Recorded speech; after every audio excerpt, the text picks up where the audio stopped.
We're recording and live. Hi there. Good evening, everyone. In just a moment, we'll call the Newburyport Historical Commission meeting to order. We have want to give it a minute or two for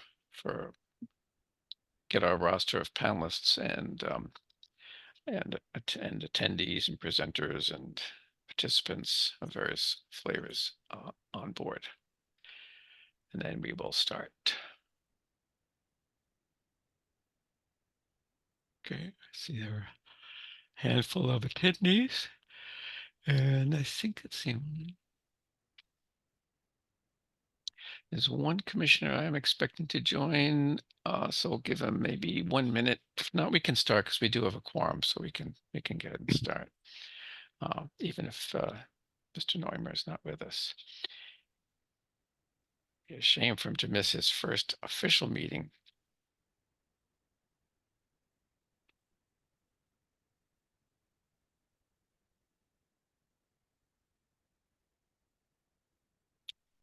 Sorry, I don't have any hold music. I will start in just a second. In fact, why don't I start now? So this is Chair Glenn Richards. I'm going to call this meeting of the Newburyport Historical Commission to order for the 14th of March, 2024. Please be aware that this meeting, like all the city virtual meetings, is being recorded. Actually, like all city meetings, period, as far as I understand, is being recorded. And so we'll do a roll call, which gives us a chance to verify everyone's audio is working well. So in alphabetical order, we've got Mr. Andrew Bernhardt. I'm here. Yeah, right, good. Biff Baus.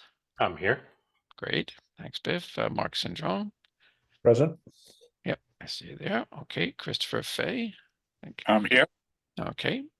Ed Neumer is the one that still is out, so we'll skip over him. Chris Sartell. Here. Okay. Alan Marquis. Here. So, and myself, Chair Glenn Richards. So let's see, 1, 2, 3, 4, 5, 6, 7. So Alan, you can participate as a voting member tonight. Oh, looks like Ed just. he just joined. Okay, I'll take him out of the absent column, put him back in the attending column. Ed, are you there? Let's give him a second. I'm off mute. I'm unmuted.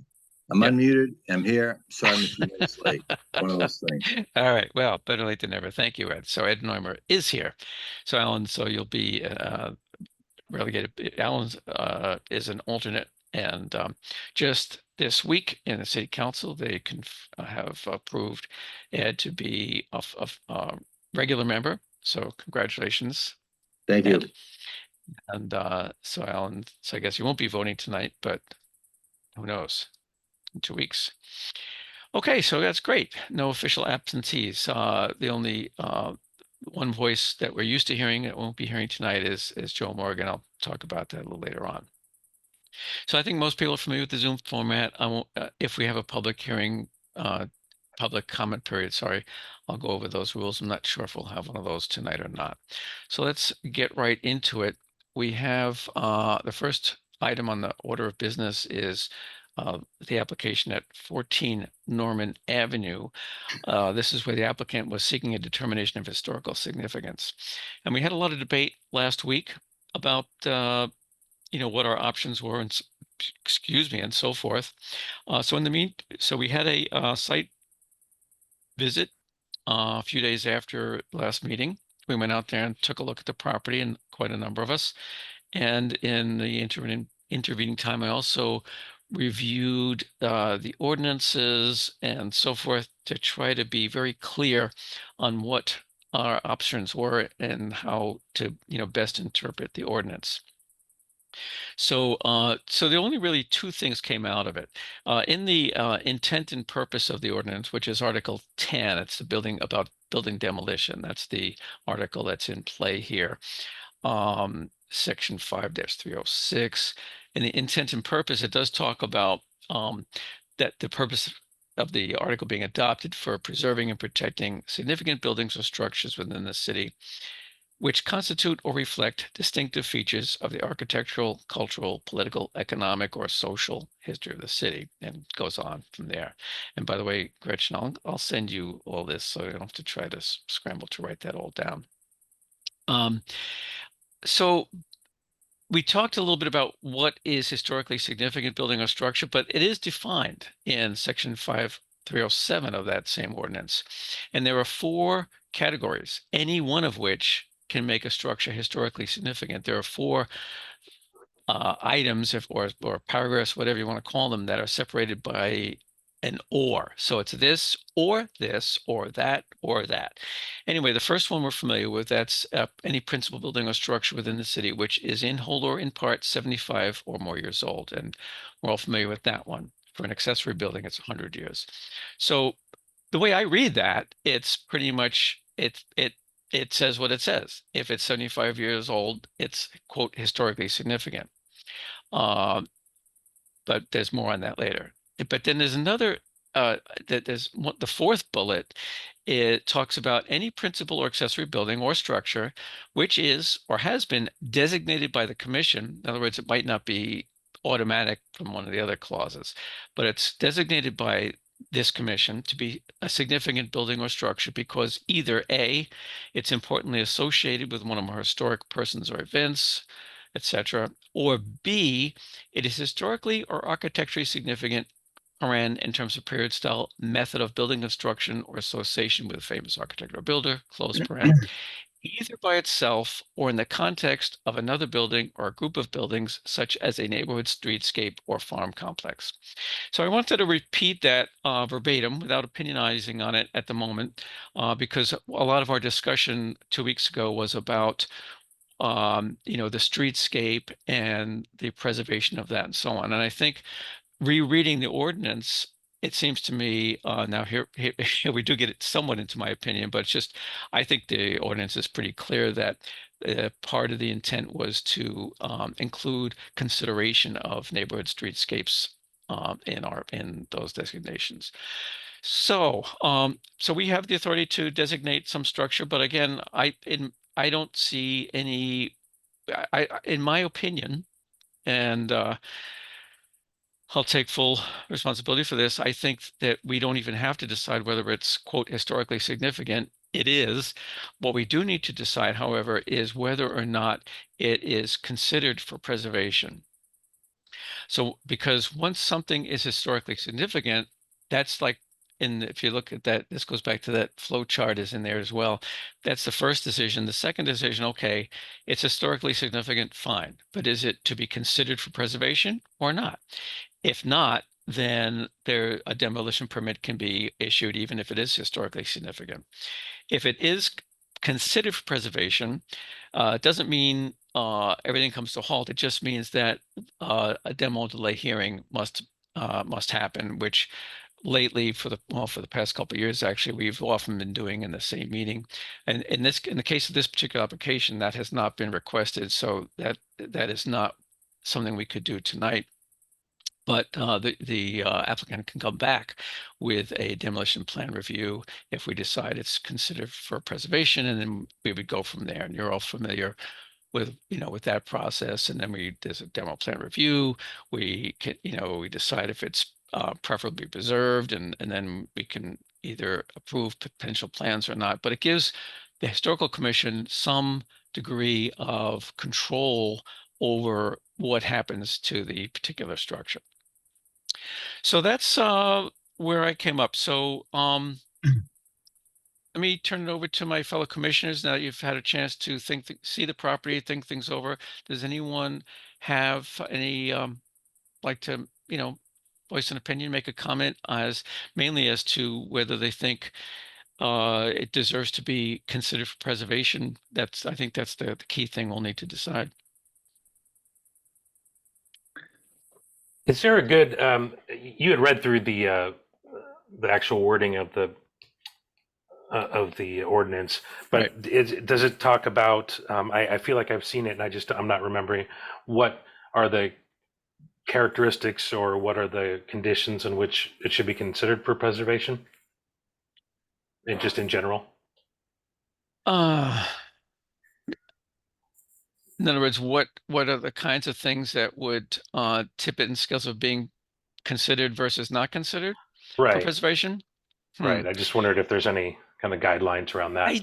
I, Biff, I think the short answer is not really. Hmm. I think the longer answer is, to a certain extent, it's a question of judgment. Uh, the case that I've seen happen most often is when something is historically significant because, let's say, it's 150 years old, but maybe it's been so badly neglected or deteriorated that it has no, it's not really salvageable, or it's such a I think another example is one where the original structure was quite old, but it had been so completely engulfed by later additions and things that it was, unrecognizable as anything. It looked like a house from the 60s or 70s, because even though somewhere buried deep within was some older structure, but it was clearly no longer there. So Right. those are two of the kinds of things that I've run into in my experience. I I'm just not sure if that helps or not. it does a little. As I was thinking about it, I just realized that that's does seem like to be the biggest gray area Yeah. of our decisions. So Mhm. I was just curious if, since you just looked at it, if you'd seen anything. But Yeah. thank you. Yeah. So I see two hands up. Mark, what did you want to say? I know you weren't here 2 weeks ago, so but Well, so I First don't of know all, where you. I want to apologize for the fact that I wasn't there, but I was having restoration on my knee, and Ah, so it kind of kept me out of the picture for a bit. But I did look at the structure, drove by and looked at it. It is one of the more uninteresting, blah, boring piece of architecture I've seen in Newburyport. And while it may have been built 75 years ago or more, I don't see any architectural features in that building that are worth even discussing. yeah. That sounds a lot like what Joe Morgan said a couple weeks ago. Thanks, Mark. So it sounds like in your opinion, it probably is not worthy of being considered for preservation. No. Yeah. All right. And Ed, you had a hand up as well. Yeah, so I agree with what Mark just said. Yeah, and I noticed the developer is on the Zoom call. I don't know if they were invited or not. I wasn't Oh expecting yeah. them. Yep. Well, But they can always come. although I agree with you, Mark, I've given this one a lot of thought. It's the streetscape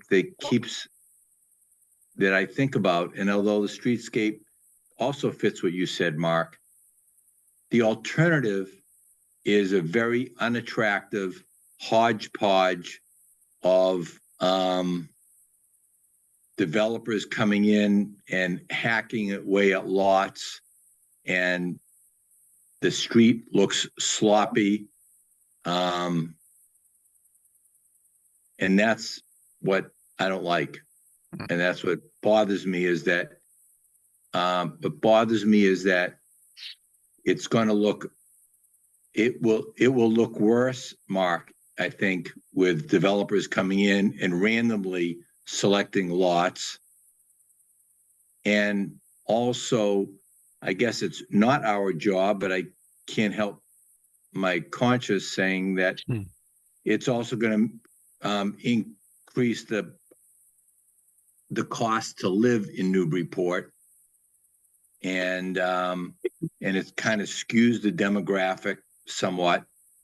And so I'm kind of bothered by it, and I'd like to vote to preserve it because I don't like the alternative.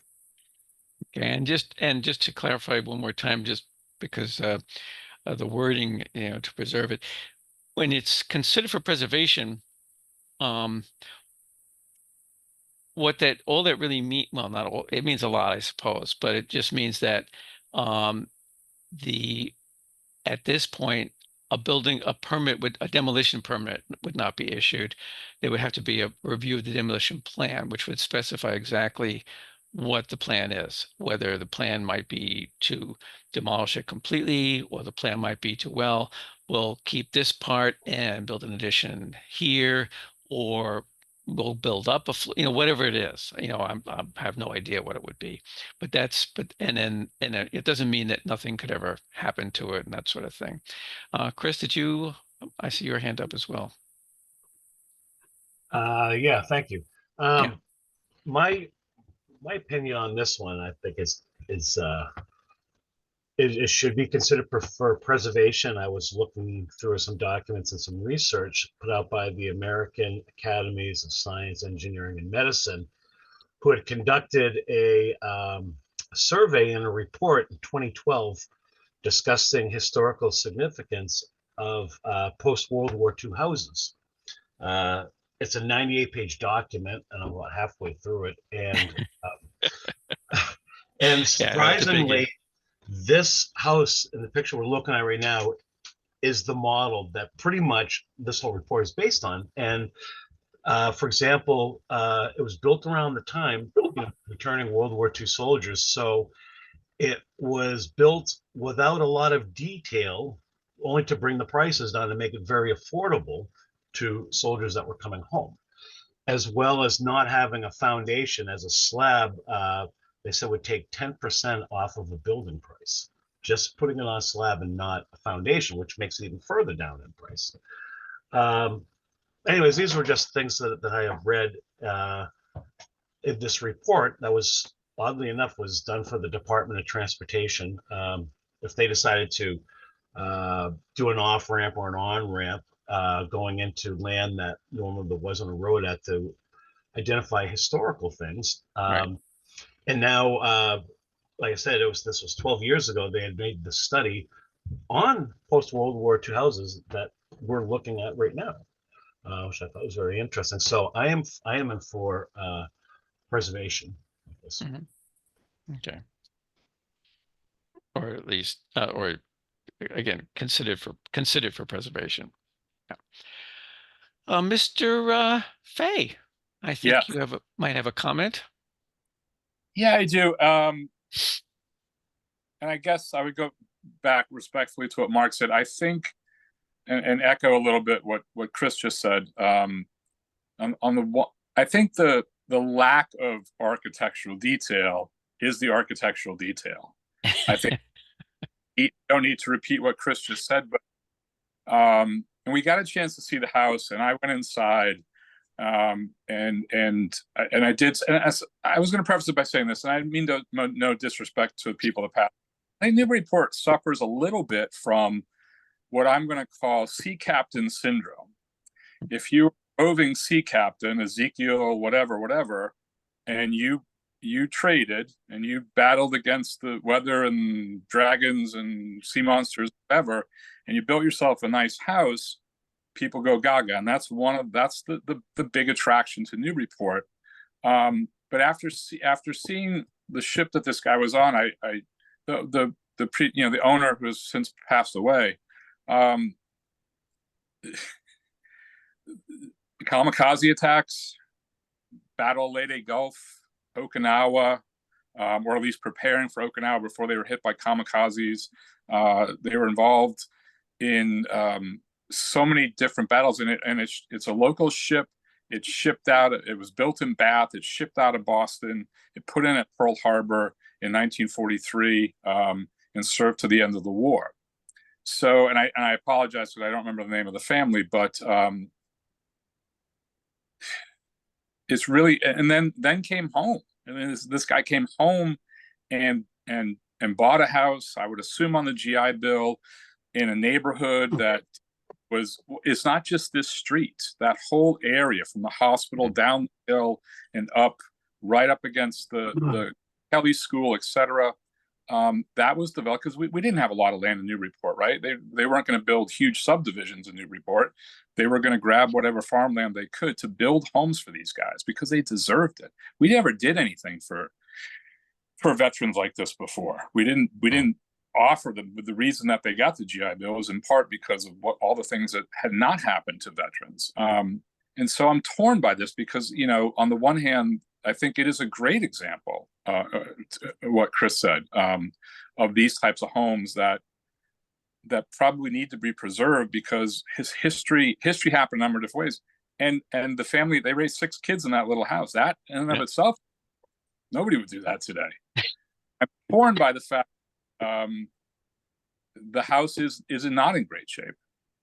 And I guess I'd like to ask a question now that I have the floor, and then I can wait for my answer, is because it's been bugging me since we visited the house, has the house been sold, or is the sale contingent on all the approvals? In other words, is the sale of the house contingent on being able to take it down? And I don't know if that's the case or not, but I just got this sense that in talking to the owner, that might be a possibility. And I think that would weigh into my decision. So I don't know who can answer that question, or if it's even my purview to ask, but that's 2 cents. Yeah, I don't know the answer to that. I know the woman there, I want to say her name was Como. I believe she said that she had sold it to the applicant here, Braden Monaco. Yeah, according to the deeds, it was she sold it in 2023.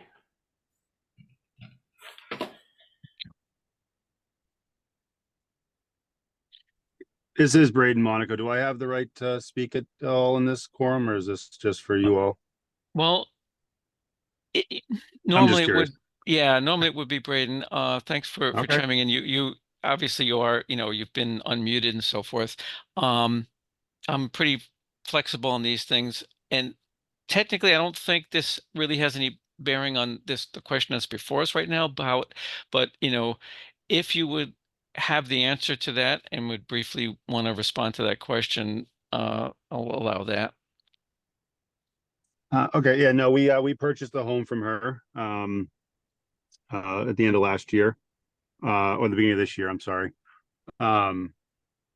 And it's fully in our name. There's no contingents on it. I will say one thing that whether again to that question, I don't know where that was leading to or not, but the value of these homes from a sale perspective to a potential buyer for what these homes stand for and what they are and what we're trying to preserve.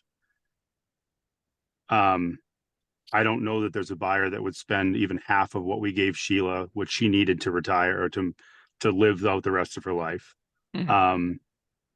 And in the conversation with her, she asked for a certain number, and I told her, I don't know why I'm talking about that, that it was worth more. And I look at her home and I look at what we were able to do at 7 Norman Ave, and you guys went through the same process with us there and realized the house was, of a historic time, but there was nothing in the home, around the home.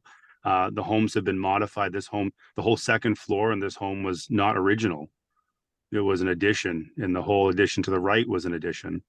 And the whole second floor of this home was built on a structure that was not intended to have a makeshift second floor built on it. So it's been expanded in ways that, the modern kit house, as it was built without foundations, no slab, it's on, concrete pillars for those that weren't able to come on the site, that it's not built to support what they even did to it. And I guess I'm just saying that there's a fine line. I understand you guys are going to make the decisions that you're going to make this evening, and I understand that I don't have much say in that. But when I think of preservation, in the community, I generally do think that you guys do have a difficult decision to make with these things. But I also look at folks that are retiring in these homes and having lived there for 43 years. And I talked to Sheila today, and she said, "Good luck. I hope they let you." Do what we've discussed. And I said, Sheila, it's not up to me. It's not up to you. Right. She asked if she could come tonight on the call, because she's sitting in the same thing. She goes, this house served its purpose for us. And it served, the next person that moves into this house isn't moving into this house because it was a post-World War 900 square foot original build with lack of architecture. They're moving in because of whatever you do with it next. Right. Because no one's going to spend the amount of money that we spent on it to live in it, because it's going to be $1 million house once you spend what we spent plus renovations and all the things that are required to bring city, city utilities up to date and all that stuff. So I guess what I'm saying is that if these things are deemed to be preserved, it's certainly going to impact multiple people on this street that have thought about selling their homes to use that money for retirement, because it's going to change the value of those properties significantly. Yeah. Thank you, Braden. Just for reference, the one on 14 Norman Ave was sold in 2022 for 485,000 and was sold in 2023 for 1.678 million. Of course, that was a completely different house by that time. I'll just say one thing. What makes all of us squirm a little bit is that technically economic considerations are not part of this particular deliberation, and I think we all realize that. But it's just like if you're sitting on a jury, right? You got to stick to what the judge says. You got to decide based on this, and you can't allow things that aren't that are not legally part of that decision to enter in. So we have to be careful about that. I guess my question again on that. So I guess my question to counter that a little bit, with all due respect, is that on the site visits, it's my understanding that we're not supposed to go in the home. So the emotion that came from looking at that warship in the house, that's tied to the feeling of this person, wasn't the original person that bought the home. They were the third person to own the home after it was built.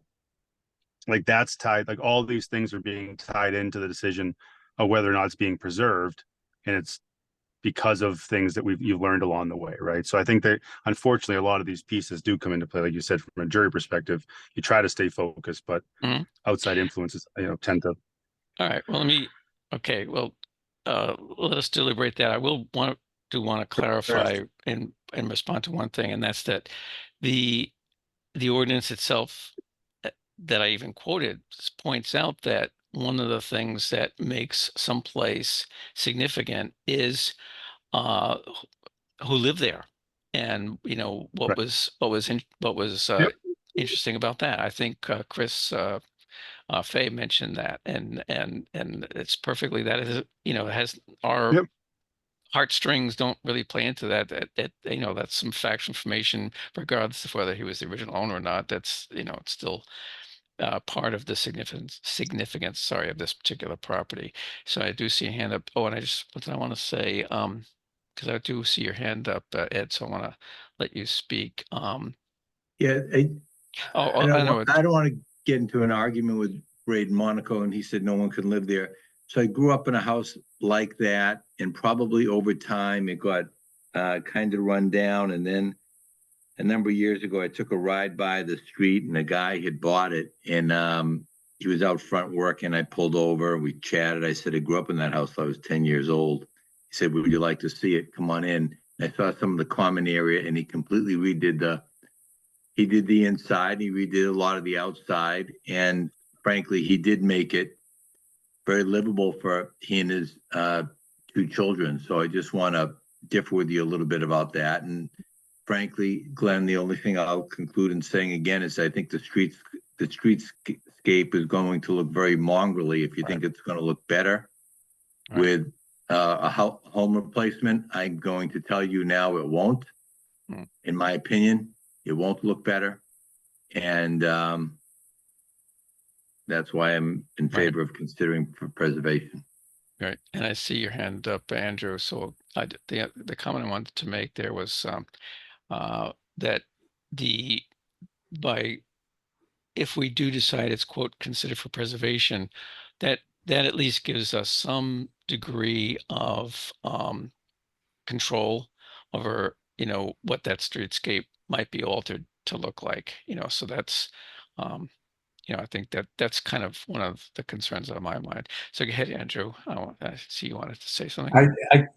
I'm actually almost leaning towards abstaining.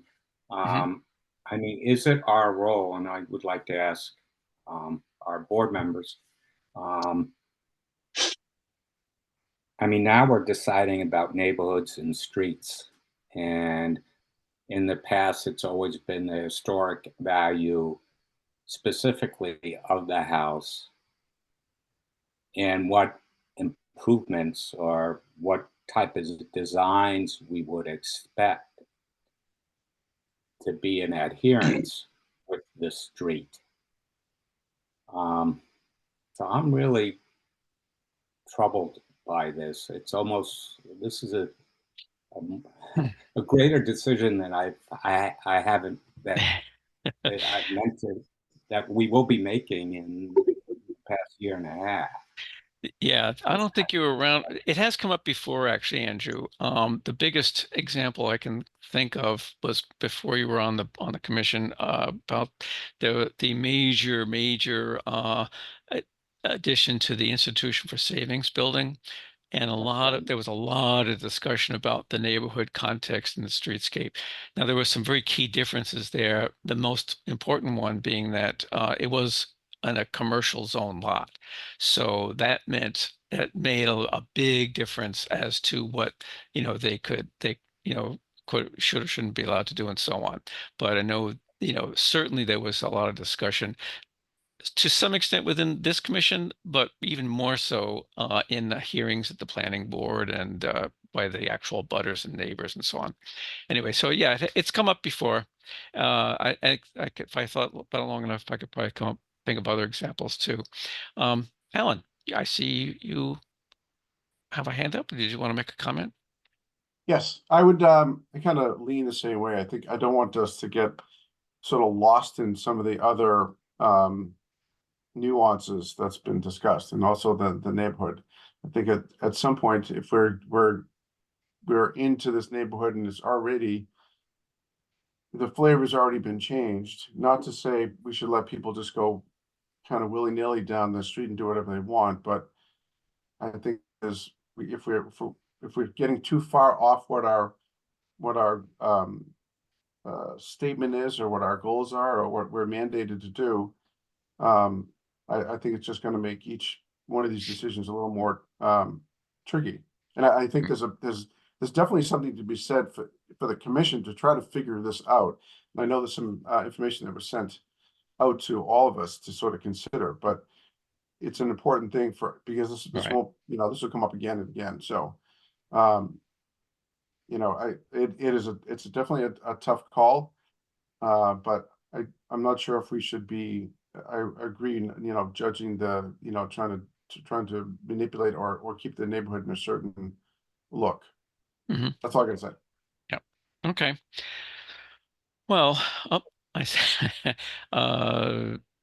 so were you done, Alex? I see your hand is still up.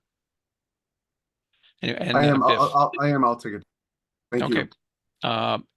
Biff, your hand is up. Yeah, I just wanted to say, I think, I mean,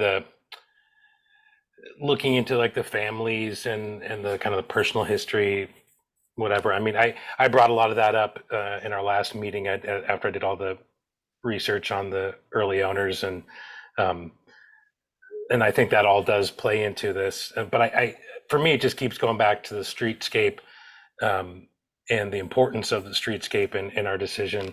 And if you recall the house across the street, when it came before our board, I believe I was one of the few that I was against it, and destroying this type of building.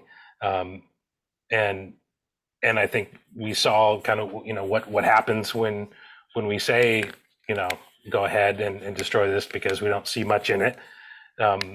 It has changed the street. And so do we just keep saying, okay, keep changing it? I think it's a really important thing to look at.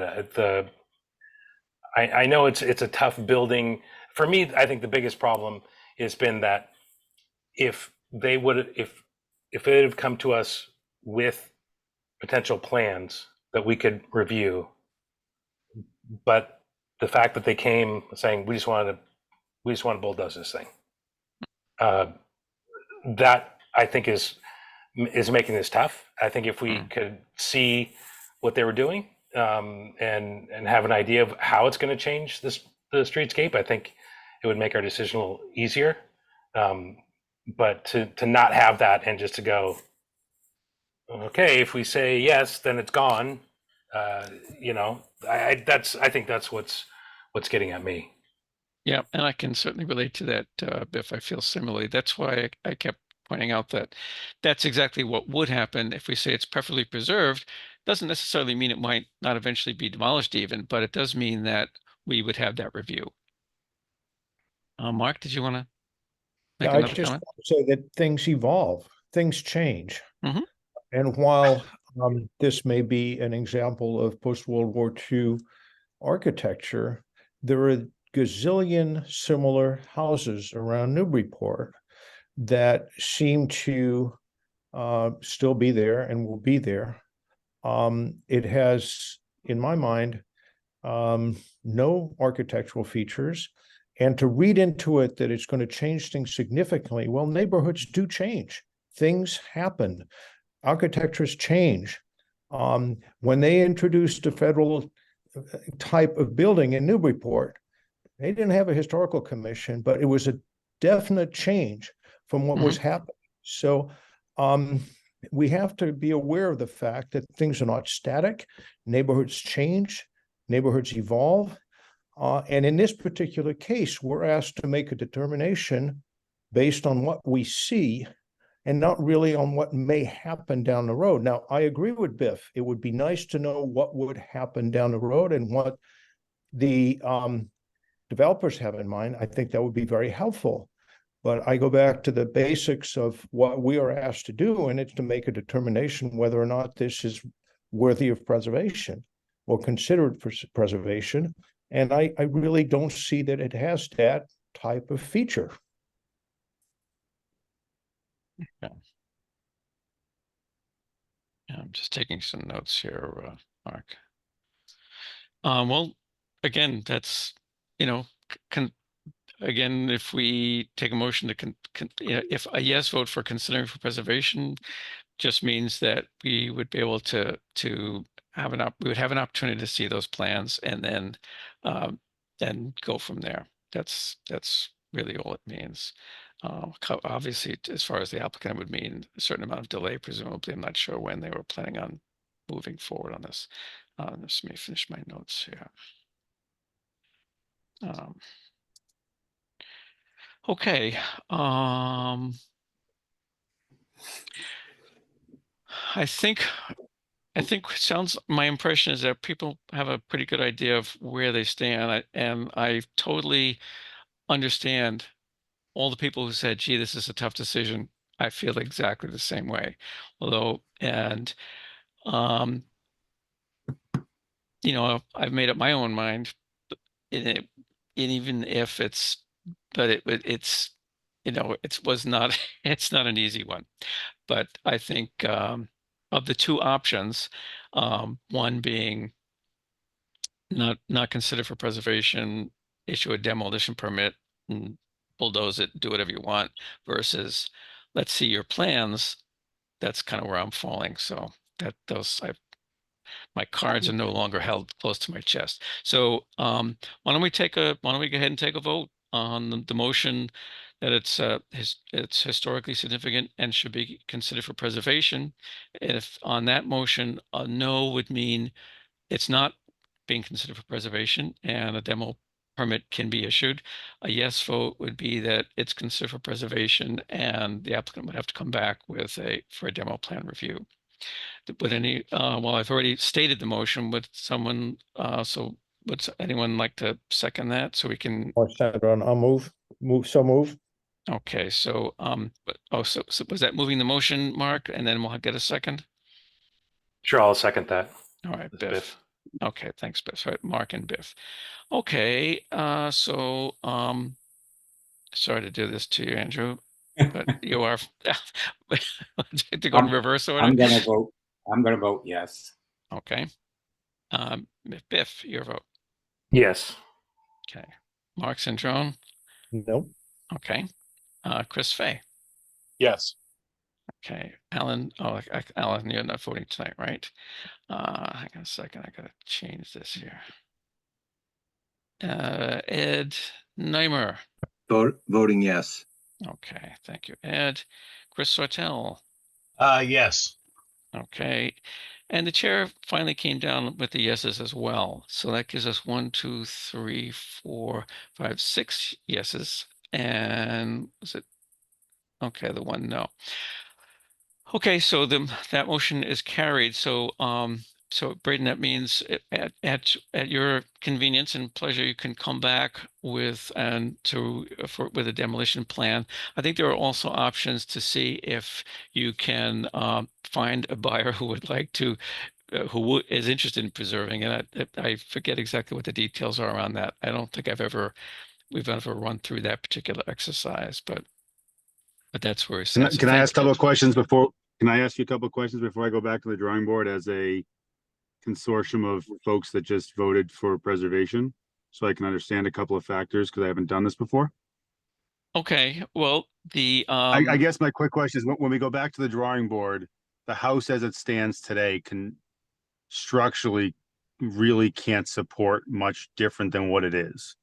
So the idea is that you can demo it, but rebuild what's there and try to build something additionally that you all approve of, or like there's no foundation, there's no utilities are dug in a ditch. They literally dug the utilities into the dirt in the basement.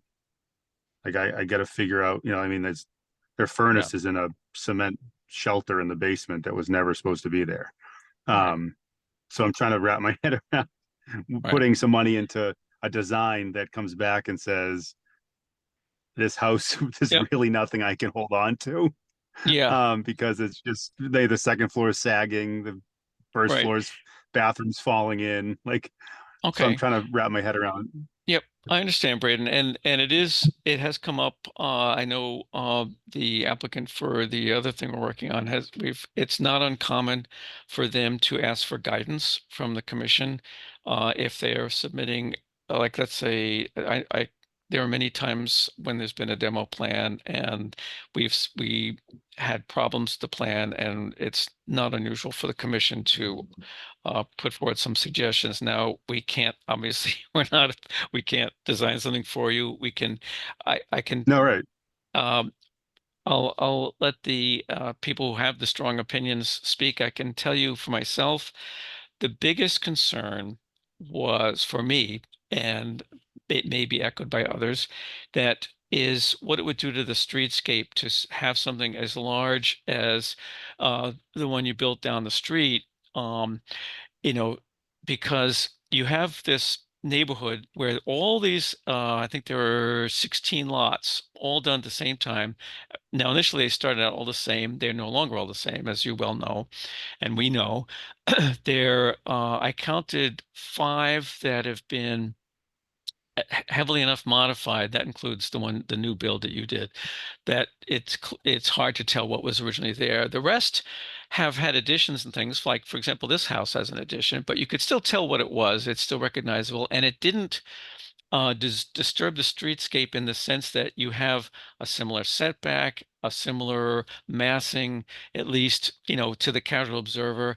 You have so it doesn't create this very jagged, not what's what I'm looking for, kind of discordant kind of streetscape. So my suggestion would be, I don't know if you work with an architect or whatever, to have that you could even do a completely new build potentially, but that at the at a quick look, so to speak, preserves the same kind of massing and appearance, and preserves that sense of community. That's what I'm concerned about, is this little grouping of very similar vintage and style houses. Keep some of that, but yet, we understand, there probably is someone, prices are high. They're going to want more space. They're going to, maybe. So, but there are a lot of things you can do toward the back, perhaps, where you've got a very long lot in the back. So you could certainly go down, put in a cellar and all that. So, and so I guess that's, so you're not, so when we talk through this, we can, I'm not worried about the tearing down of the property. Like, that's part of our, going through this process. I guess what I'm thinking is, knowing that some of the houses already have second stories on them, knowing that when you look at the streetscape, are you anticipating the house as it looks from the street still being a single story home? Or do you, are you, because obviously that has limitations in itself, right? Yeah. So Yeah. I'm just trying to wrap my head around what on the street, like Right. plenty of the houses have second stories. Yep. Right. So I'm trying to wrap my head around what that means to the streetscape, saying, okay, all these other houses have second stories, but we want to keep yours at a single story and build the rest out back, right? Type of thing. So just again, and I know it's you guys can't tell me what to come back to you with, but I'm trying to wrap my head around what, from a street perspective, you're trying to preserve from this one versus the one right next door that's 2 stories. Yeah, I think the massing it's the biggest deal, and the kind of just the essence of the Cracker Box house. Yeah, obviously a lot of them have had the additions. Most of those additions happened before they were, would have come before our board. But I think especially with that lot is if you could, and just like the house across the street with that plan, you were demolishing the building, and we still approved that part of it. So it's not. I don't think that you need to look at it as, oh, now I've got to save all this stuff here. I think it's more of there are so many buildings, in downtown Newburyport that some of the brick buildings that were completely torn down and Right. rebuilt. And so I think that's kind of would be helpful, at least in my eyes, is if you looked up at it and you saw, oh, that was a Cracker Box house, and nobody would know that it's been, redone, and now has a basement and has a big L out the back, and with several extra rooms and whatever. Yeah, no, and having like fair. I mean, and having like dormered roof on it wouldn't, I don't think would. That's super helpful. That's what I'm asking for, because that's allows us to gain more space up without just trying to stick to the shape that it is today. I mean, 7 Norman Ave was deemed non-historic. I will say, coming into this, I was maybe making an assumption that was going to be some sort of similarity with this home, that it's in really bad shape, and so was 7 Norman, and it was deemed non-historic, not even non-historic or historic with preservation, or without preservation. It was non-historic. So we're obviously in a different territory here. So I'm just trying to wrap my head around what you're looking for. And I think the massing on the front side of the house is something that can be certainly worked with, and then build the majority of the house out back. Again, I think just from your understanding of how these things, like the price point on this house, it has to sell for something similar, if not more than what 7 Norman Ave sold for. So it has to be a larger property, a larger family to move into and, grow into and want the square footage, or it's just going to sit here, forever. Yeah. And Braden, I'm looking on at the streetscape right now using the Google Street View, and while you're correct that the house next door to the I guess be like northwest is, as they added a second story or rebuilt it with a second story. Yeah. Just about every other house I can see is still basically single story. The house on the other side of that house, and all the way 1, 2, 3, the 4 or 5 that I can see. So, there is that pattern. Now you're right. There is the house directly across the street. Looks like a whole new rebuild. But I agree with Biff that there are things you can do, and I'll add one other thing too. He mentioned, you could have, if you had an upstairs, that maintain somewhat of that same look, but maybe had a couple of dormers, so you could get, a lighted room in there. And you'll notice, like in the house just next door on the other side of the 2-story house, and also with this one too, the addition that they put on the side is set back so that it didn't quite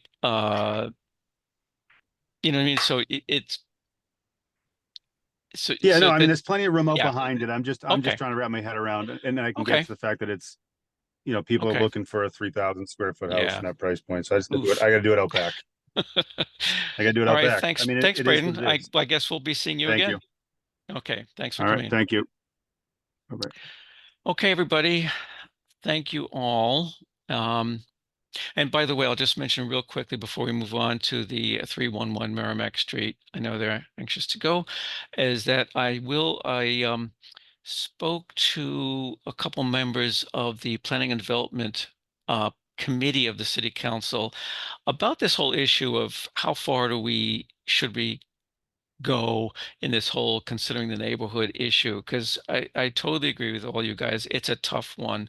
So they said, well, it's not on our agenda tonight. Why don't you send a letter to get on with something to the city council, and then it'll probably come back to our committee to work on and all that. So I do intend to do that.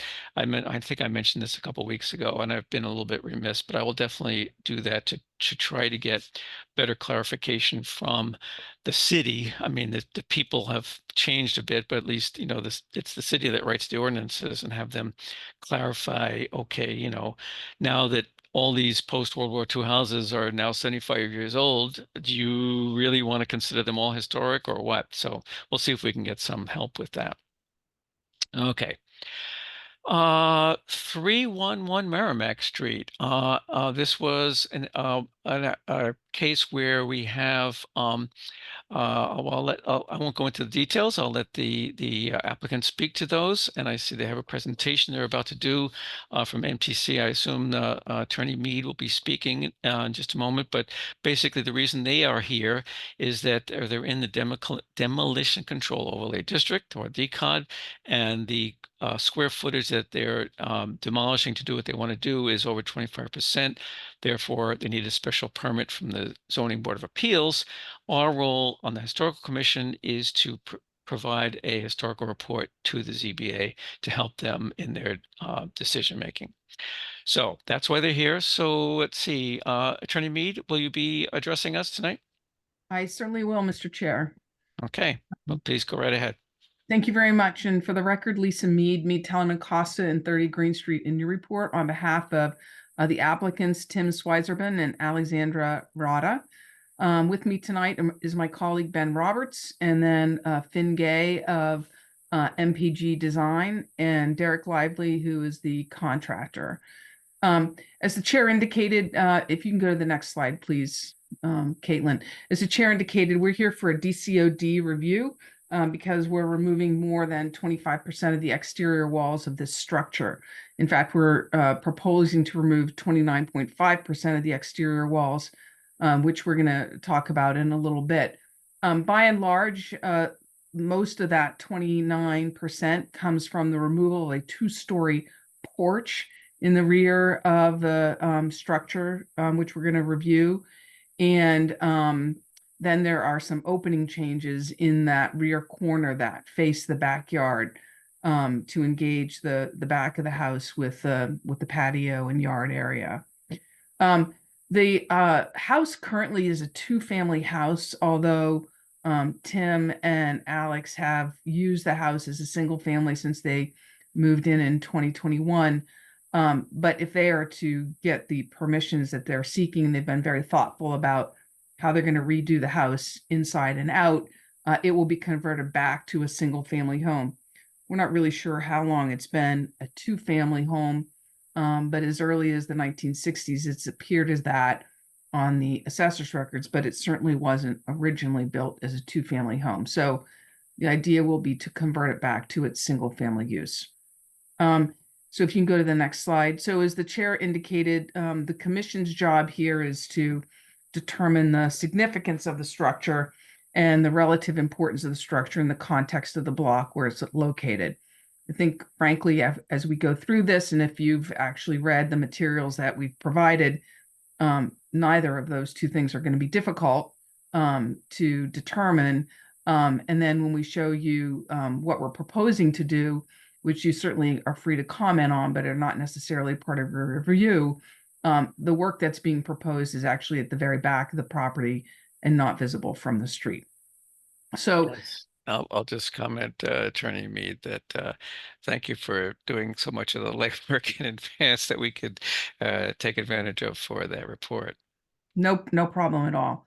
So this is a Federalist style house down along Merrimack Street, which is directly across from what was once the area of a number of shipbuilding yards in the city. And And it was constructed, you know, it depends on what you read, somewhere between 1807, 1800, and 1810, according to the Form B and the district data sheets. If you go to the next slide, please. The property is actually large and deep. It stretches from Merrimack Street to Howard Street, and it includes 26,600 square feet of area. So there you see it on the My Maps. This whole, the Merrimack Street, Merrimack Court area dumps down onto the river. And as you can see from some of the history that we have, we'll explain a little bit more of that. There's a significant grade change, if any of you've been up Butler Street, that goes from Merrimack Street to Howard Street in the back. So the lower part of it is flat as it's on Merrimack Street, but then it climbs significantly as it gets up towards Howard Street. Also, just to put in context of what the applicant's actually proposing to do, we think are actually minor changes. There's actually a minor change in the footprint, but they're only adding 328 square feet in total of living space. The current house has 2,684 square feet of living space. So you can go to the next slide, please. So here we have the Sanborn maps. Now, the earliest Sanborn map we can find, because the maps earlier than this, the 1906 map, the 1900 map, the 1800 map, whatever, they don't go all the way down Merrimack Street. So this is the first Sanborn map where this property appears. And you can see we've circled it in red. And what I really want to point out to you on this particular slide, and I'll mention this in a little while, is there's this big L attachment on the back of this house. That is no longer there. And I have some theories about that. I don't have a lot of proof except for what's actually happening to the porch, but that L at some point in time was taken off, and the porch is there. And so either the porch was added, and I think it probably was when you see the slab, and not added well, or this was kind of holding up the porch, and then when that was taken off, the repair wasn't done well. So I'm not really sure exactly what happened, but you can see that there was this big L in the back, if that's what you want to call it, and it's no longer there. If you can go to the next slide, please. So this is the 1924 assessor's map. So you still see that addition in the back, which isn't there and hasn't been there for quite some time, but it is it's still there in that picture. So that's the 1924 map. So if you can go to the next slide, please. So this is kind of the fun part of the DCOD and the DOD ordinance. The city becomes the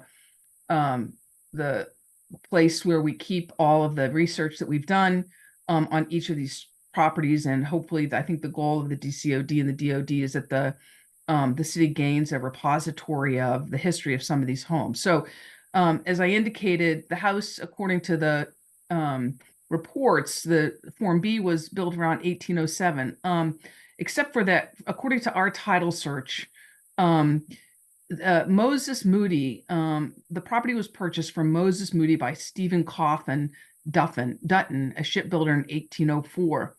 And the Form B suggests that Dutton subsequently built the structure on the land. However, in 1806, Dutton sold the property to Thomas Follansby, who was a captain, ship's captain. And the deed from Dutton to Captain Follansby does not mention a building. In fact, a dwelling or a building doesn't appear until the 1812 deed. So we really think the house was probably built between 1806 and 1812, because that's when it actually appears in a deed. So the first mention of a dwelling house and building appear in 1812 in the deed from Captain Follansby to John Brown. Dutton came to own the property again in 1820 when he purchased it back from John Brown. And then the deed from Brown to Dutton again references a dwelling house and building. So we certainly know that by 1820, of course, the house was built. According to the Form B, Dutton sold the property then to Samuel Noyce in 1839, who owned the house, followed by his heirs into the 19th century. The applicant has purchased the property in November of 2021. Go to the next slide, please. Confused by that last statement, because we're already in the 19th century at 1839. That's correct. So did you mean like for the rest of that? They just into the through the 19th century into the beginning of the 20th century. Excuse me. Yes, thank you. Okay. But not so. the applicants purchased it from an owner that was not related to any of those people, who owned it for actually for a long period of time. It's been a rental house, and I've had this property about maybe about 6 or 8 years ago in front. I don't know that we came to the Historic Commission because I don't think we were doing a roof line change, but we were in front of the planning board to do a 6C, which never materialized. But he had owned the property as a rental property for a very long time. In any event, as for the history of the owners of the property, Dutton, according to John Currier's book, built ships in the area of, you like this, Mr. Chair, we've talked about this before, Muggeridge's Point. One ship Dutton built was named the Callistio, and it was said to be one of the best built vessels that ever sailed from the Merrimack River. He also built the Jacob Jones, a ship registering 545 tons with 20 guns. And according to the Municipal History of Essex County by Benjamin Arrington, it lists Dutton as a ship builder after the close of the Revolutionary War era. Captain Follansbee, the owner of the property for a period of time after Dutton, mastered a number of ships in Newburyport and was a member of the Marine Society. The history of the Marine Society of Newburyport lists Captain Follansbee as a merchant engaged in privateering during the Revolutionary War. He mastered the schooner Flora at the time, and at some point prior to 1794, he was captured while commanding the Flora. And during that same war, he was again captured by a French privateer in January 1799 while commanding the ship Two Sisters. No one says how he made his escape. No, I know, right? So, next slide, please. In 1873, a newspaper article talked about the bequest from one of Captain Follansbee's youngest children, one of his youngest daughters, that he was highly esteemed and prominent as a shipmaster, whose name for many years was connected to the prosperous commerce of Newburyport. And he was a member of the Marine Society as well.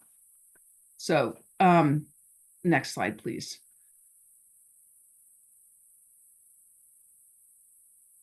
So as I indicated earlier, the applicants are proposing to remove, and this actually is obviously very relevant to the ZBA's review of the proposal for the DCOD. They're proposing to remove this two-story porch on the rear. The applicants have had it reviewed by Galanis, structural engineers, Galanis, I'm sorry. And he determined, and we've provided this, that the porch has an insufficient foundation for a two-story structure. We're going to show you that in a little bit. I think that the slab is like 2.5 inches thick. It's sloping and pulling away from the house. This could have been exacerbated, as indicated earlier, by the removal of what appears to have been another addition on the home earlier on. He does not believe that it will take the appropriate loads to do what's needed to be done to make the house, the two-story porch, structurally sound. You'll see that all of the construction materials are well undersized.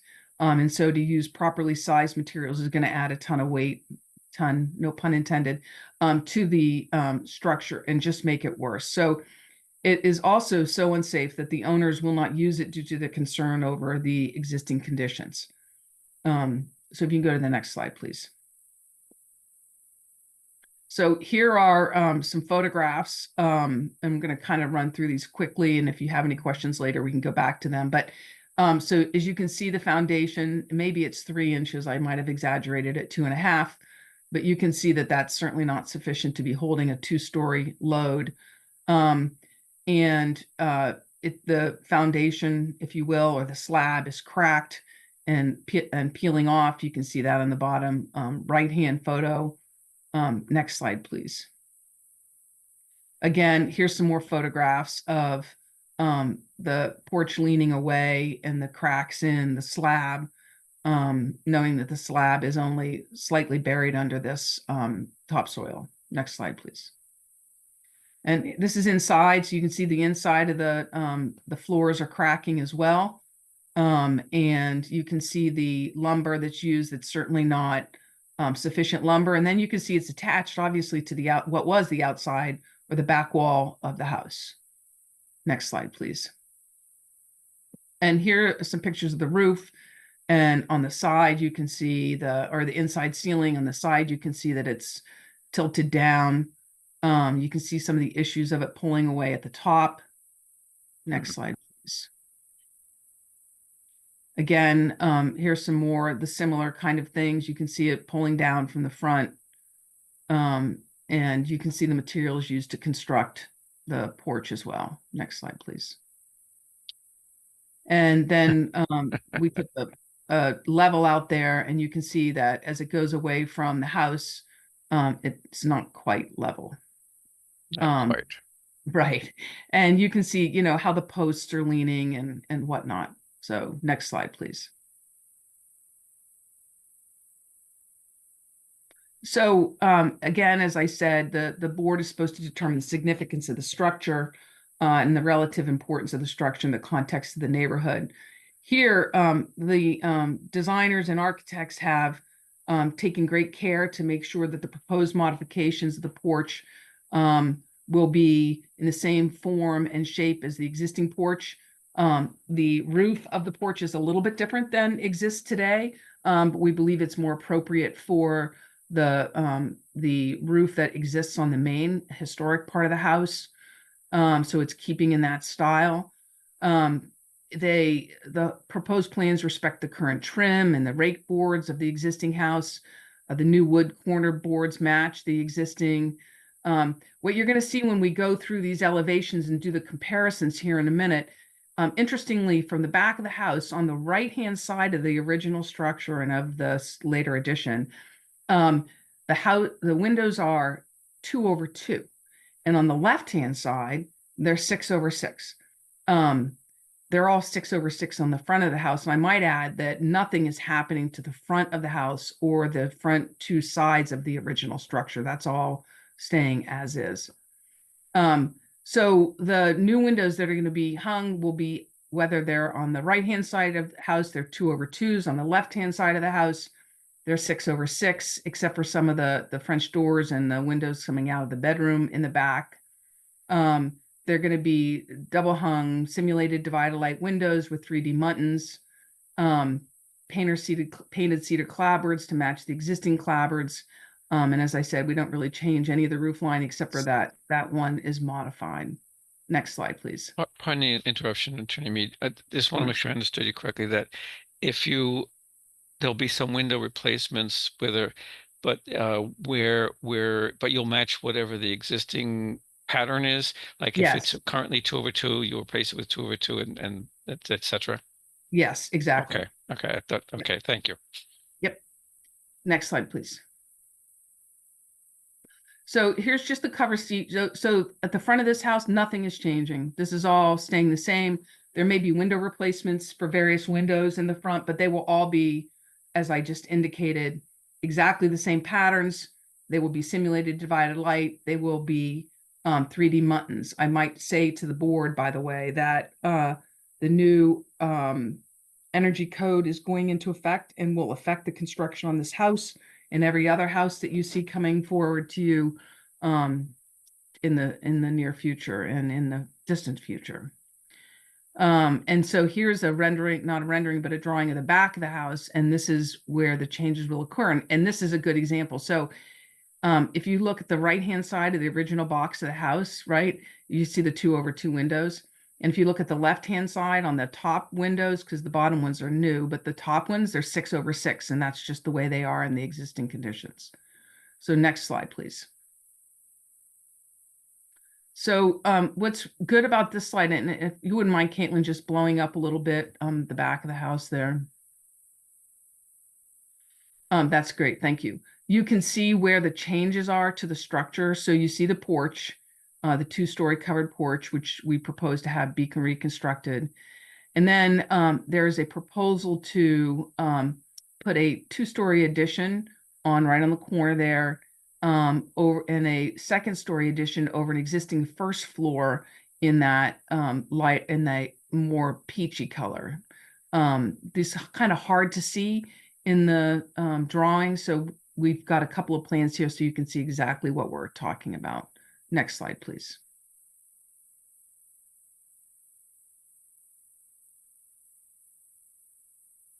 So in this slide, I just wanted to show you so you could see exactly where these additions are. So you have a 16 square foot addition on the second floor. You can see the in the left-hand corner. And then you've got the 28 square foot addition. That's the 2-story addition, which is right next to the proposed redone two-story covered porch. And those are the additions.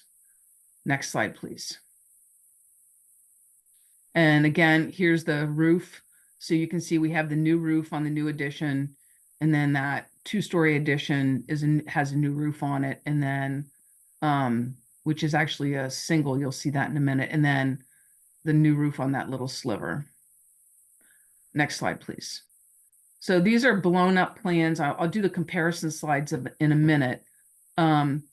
But this is the rear addition. This is the rear of the house, the south elevation.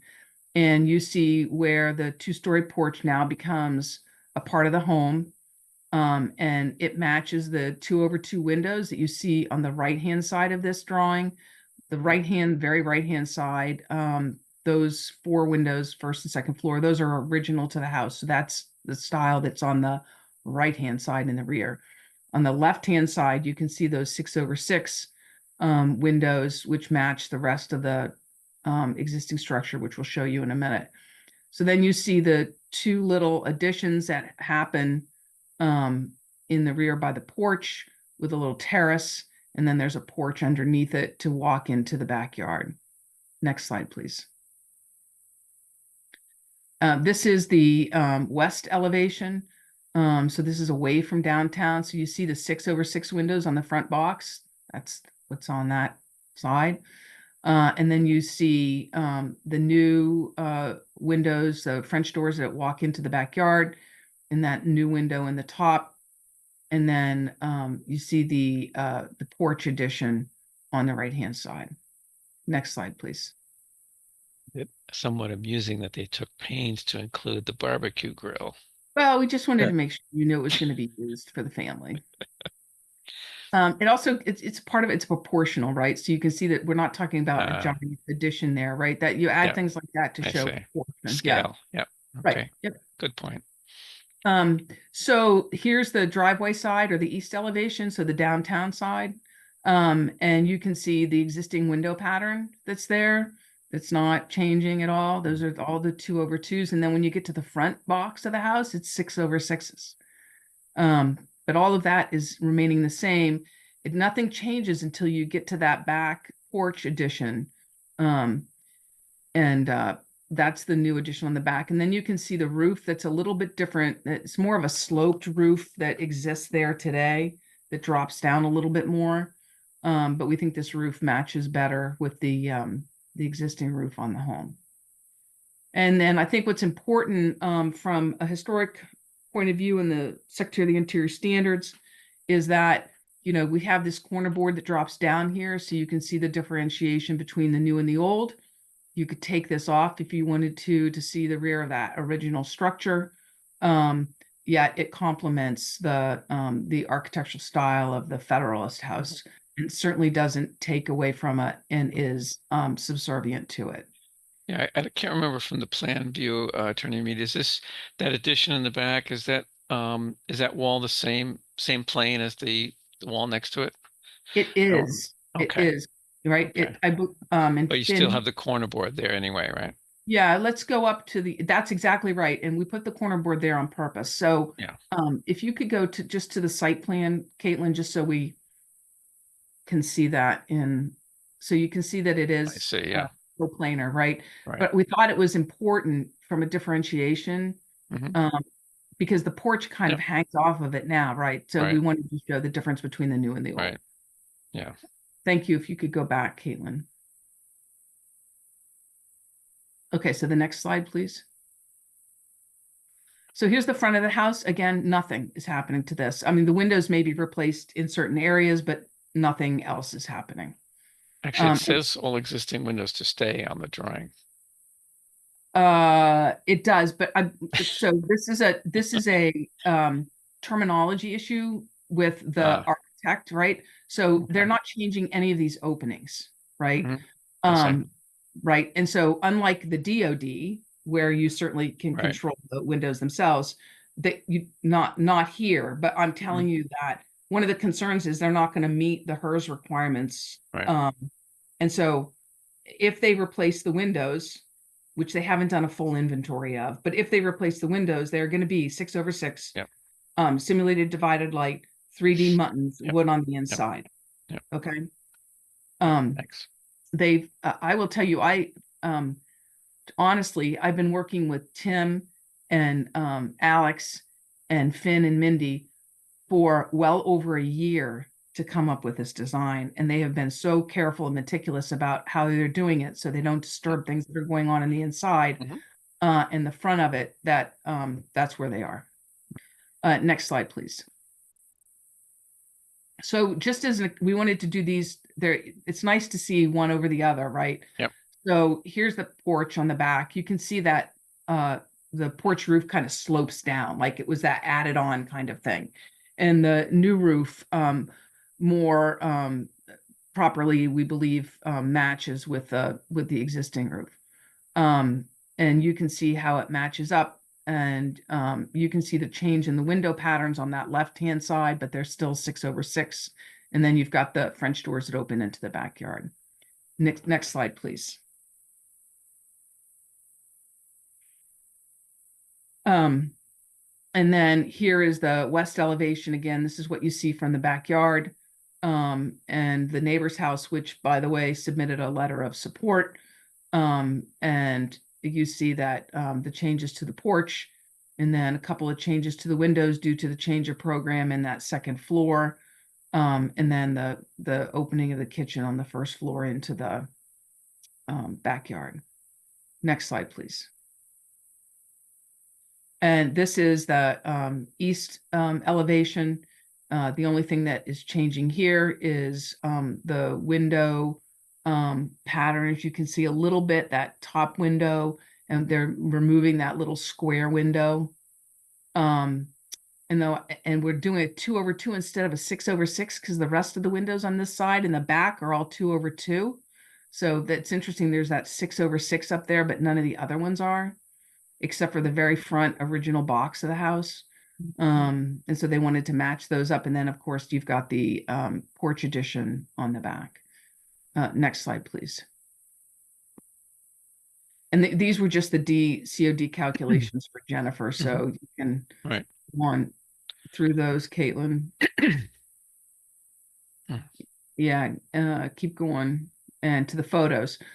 So this is a model, and I want to be really clear. These are not specific to the drawings, but the idea was to give you an idea of size and massing because it's really hard to see on the flat drawing. Right. So all of the detail on the elevations are the detail that's going to be added. So if a couple of little details are not here, it's only because we really want to show you that we're really talking about a small area and how the massing works.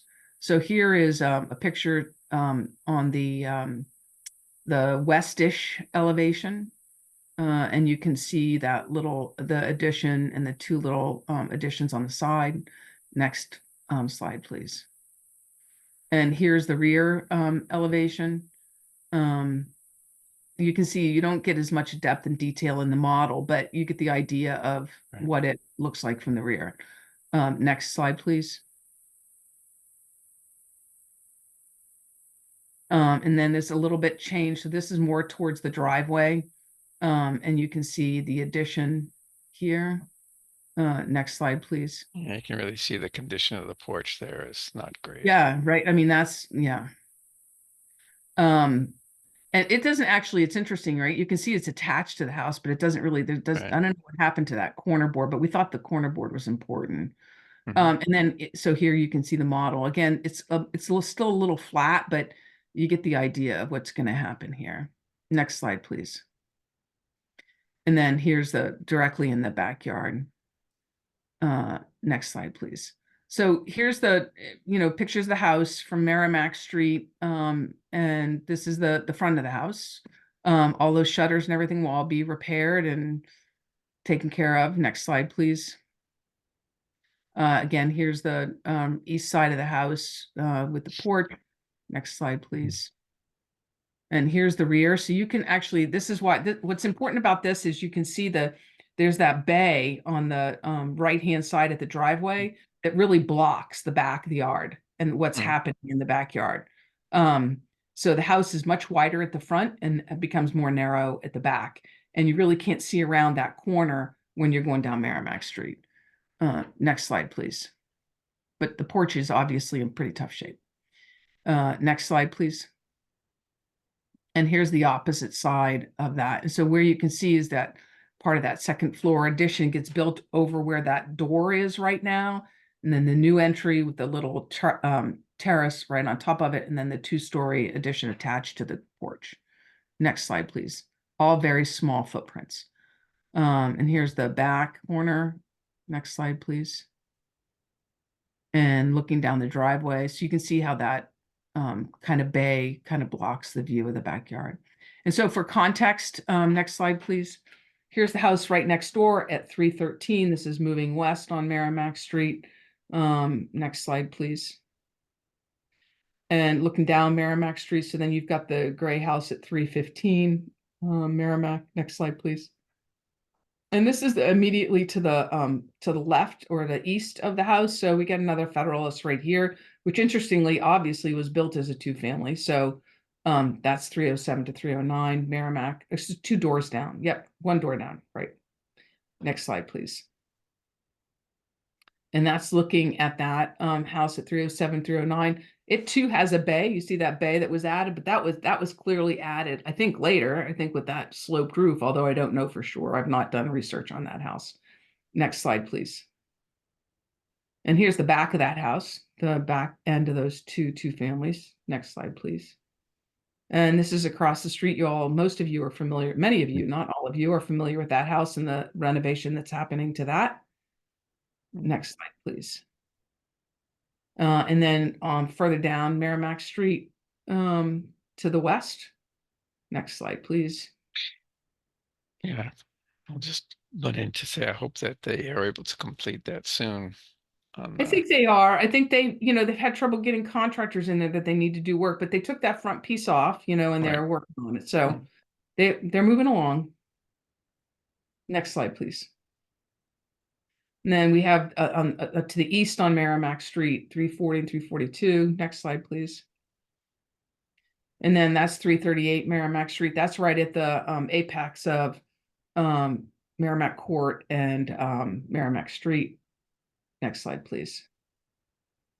And we have 2 letters of support that I've provided to the commission as well, from 313 Merrimack Street, which is immediately next door to the west, and 14 Butler Street, which is up in the back. And the folks at 307 and 309 have been gone, and that Tim and Alex haven't been able to talk to them. So with that, Mr. Chair, I'm happy to answer any questions, and I've got Finn, who works with the architect on, and I've got Good. Alex and the contractor. Great, thank you, Attorney Mead. So the commissioners, so our job is to provide, as I said, a report to the ZBA, and so one of the things I'd like to include kind of in that is whether we think there's any adverse impact to what they're planning to do as well on those historical values that are discussed in the report. So with that in mind, does anyone have any questions for either Attorney Mead or the architect or anything else? Oh, not hearing anyone or seeing any hands. I can take it that means that, well, it was a very thorough presentation, Ms. Mead. So I guess that's you've done your job of anticipating whatever questions we may have had.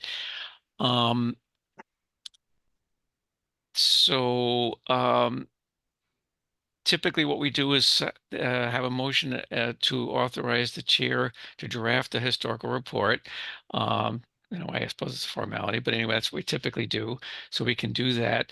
But one quick thing before we do, is there anyone on the board that would be interested in participating in drafting that?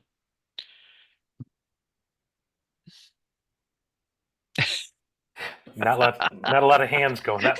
No, I see. I noticed that. Well, fortunately, I- in this case, I have to hand it to the staff. I assume it was the folks at MTC, Attorney Mead, your staff there that I don't did a bit of research and digging through, and thankfully we've got these searchable computer databases and what have you with newspapers and so forth and so on. But anyway, it's very helpful to have a head start, so to speak, on the historical report. So thanks for that. So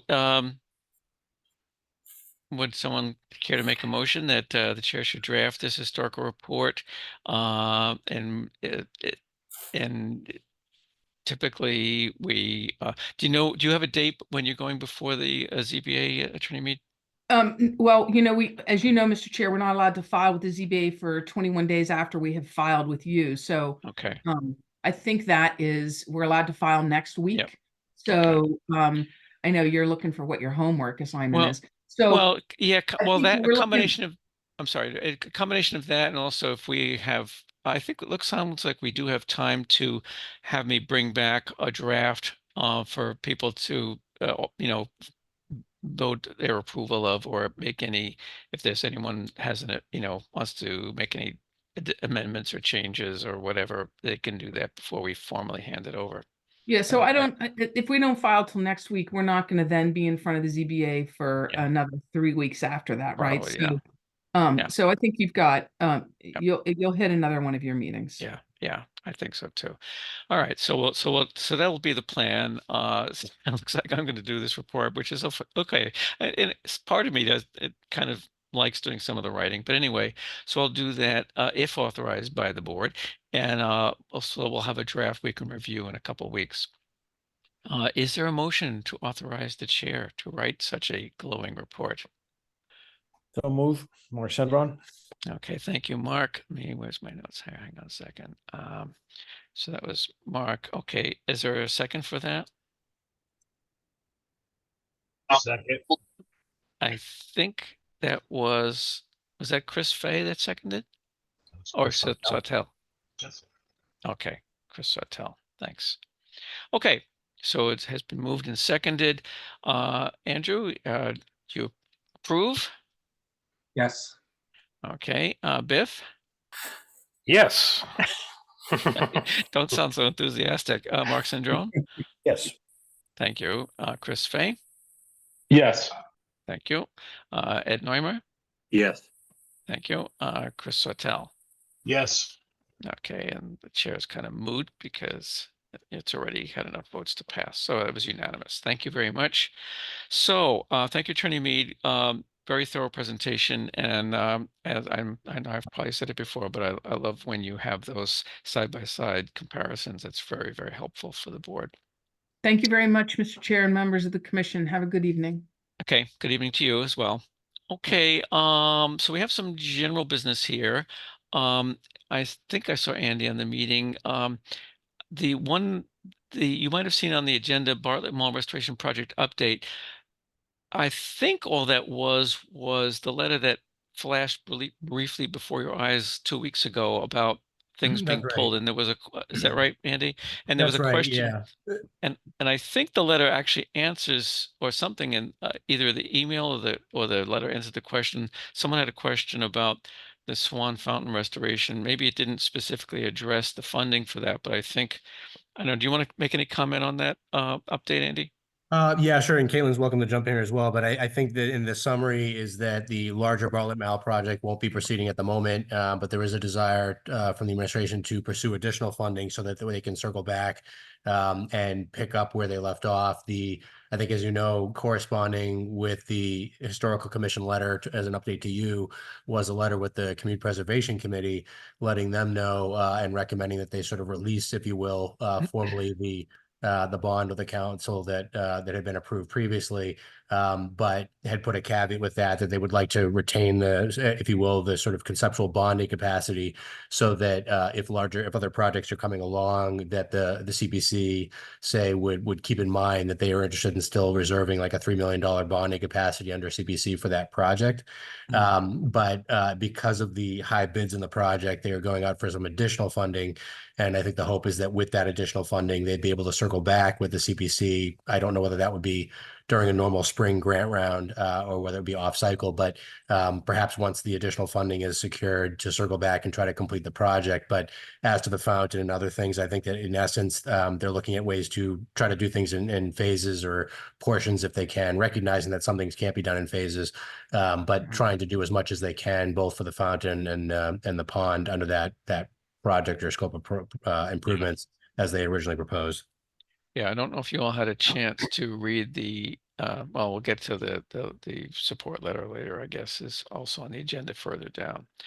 All right, so that HEAP big project is kind of on hold, but I guess, and it'll come back to the agenda again on the fundraising context and support. Did I hear someone starting to say something, or is that just noise? Okay. So then if not, we can move to the approval of the minutes of the 22nd of February. Now I know Chris Fay and Mark Sandrone, you were not at that meeting, so I've already pre-populated you as abstaining. But the rest of you were here, I believe.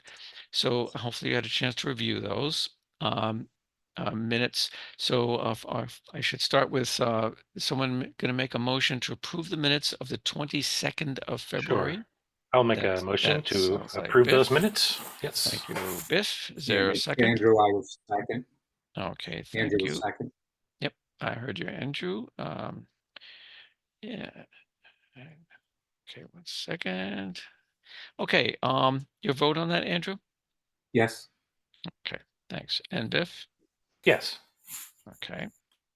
Now, Mr. Marquis is technically he's not voting tonight, but you were here that night, and since you were a voting member, then I think you can vote on whether or not the minutes were approved if you've in fact had a chance to look at them.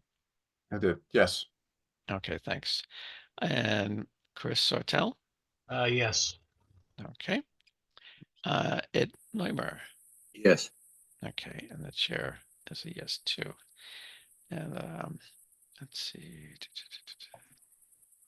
Okay. Next, we have election of officers, which I always find just a bit awkward being in the position I am, but in any event, so we have to elect each year. The ordinance calls for the election of a chair and vice chair. I'm willing to, before the meeting, I asked Biff if he was willing to serve another year as vice chair, and he said he was. And I'm also willing to serve another year as your chair if you so desire. Is there anyone else that would like to be considered for either of those positions? I'll have to get the sound effect of The crickets. crickets, yeah. Exactly. So I can play at those moments. Okay. Well, is there a motion? So we'll do two motions. We'll do them separate. Well, actually, we could do never mind. So is there a motion to appoint Glenn Richards to be chair of the NHC for another year? I make the motion that Glenn is appointed chair for the rest of the year. Okay, that sounded Andrew? like Andrew. You broke up a little bit there, Andrew, but we got the gist of it. Okay. Yeah, Is that got the seconded? gist. Yep. Is there a second? I'll second the motion. Mark Okay. Sandron? Thank you, Mark. And the voting. Oops, hang on a second here. Your vote, Andrew? Yes. Okay. Biff Bouse? Yes. Okay. Mark Sandro? Yes. Okay, thanks very much. Christopher Fay? Yes. Thank you. Okay. Chris Sartell? Yes. Ed Neumer? Yes.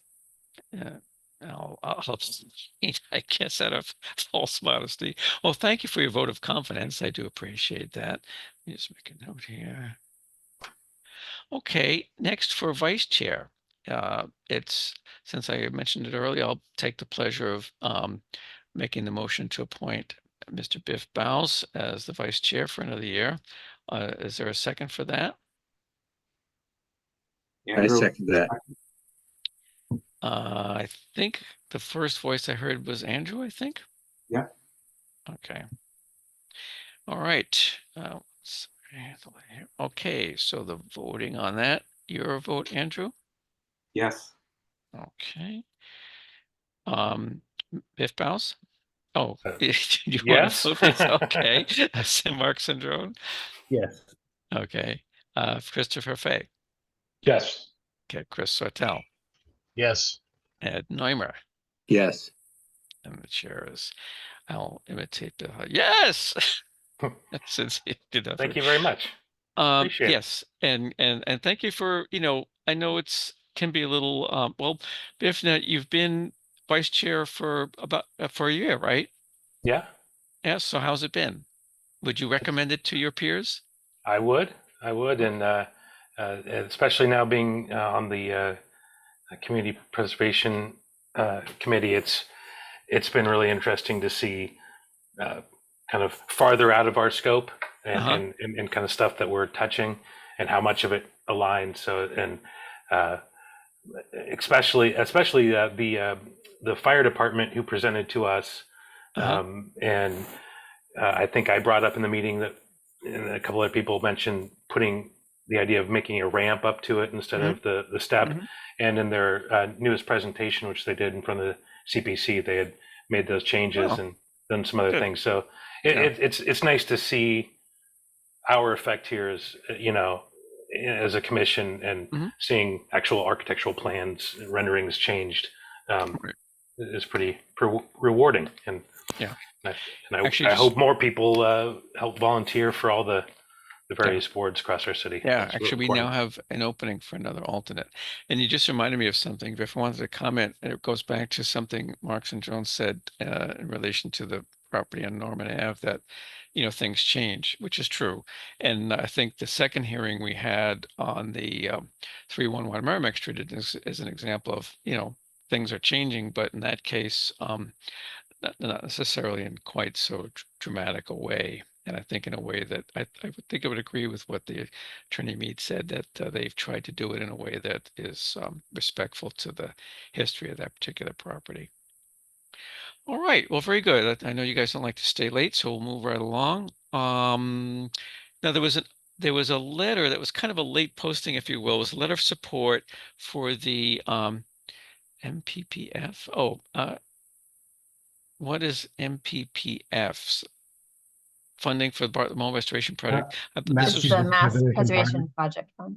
Yeah, right. Thank you. Massachusetts Preservation Project Fund. Is that under the Mass Historical Commission or something else, some other state board? Yeah, it's MHC. Yes. Yeah. Okay. So, have you guys had a chance to look at that?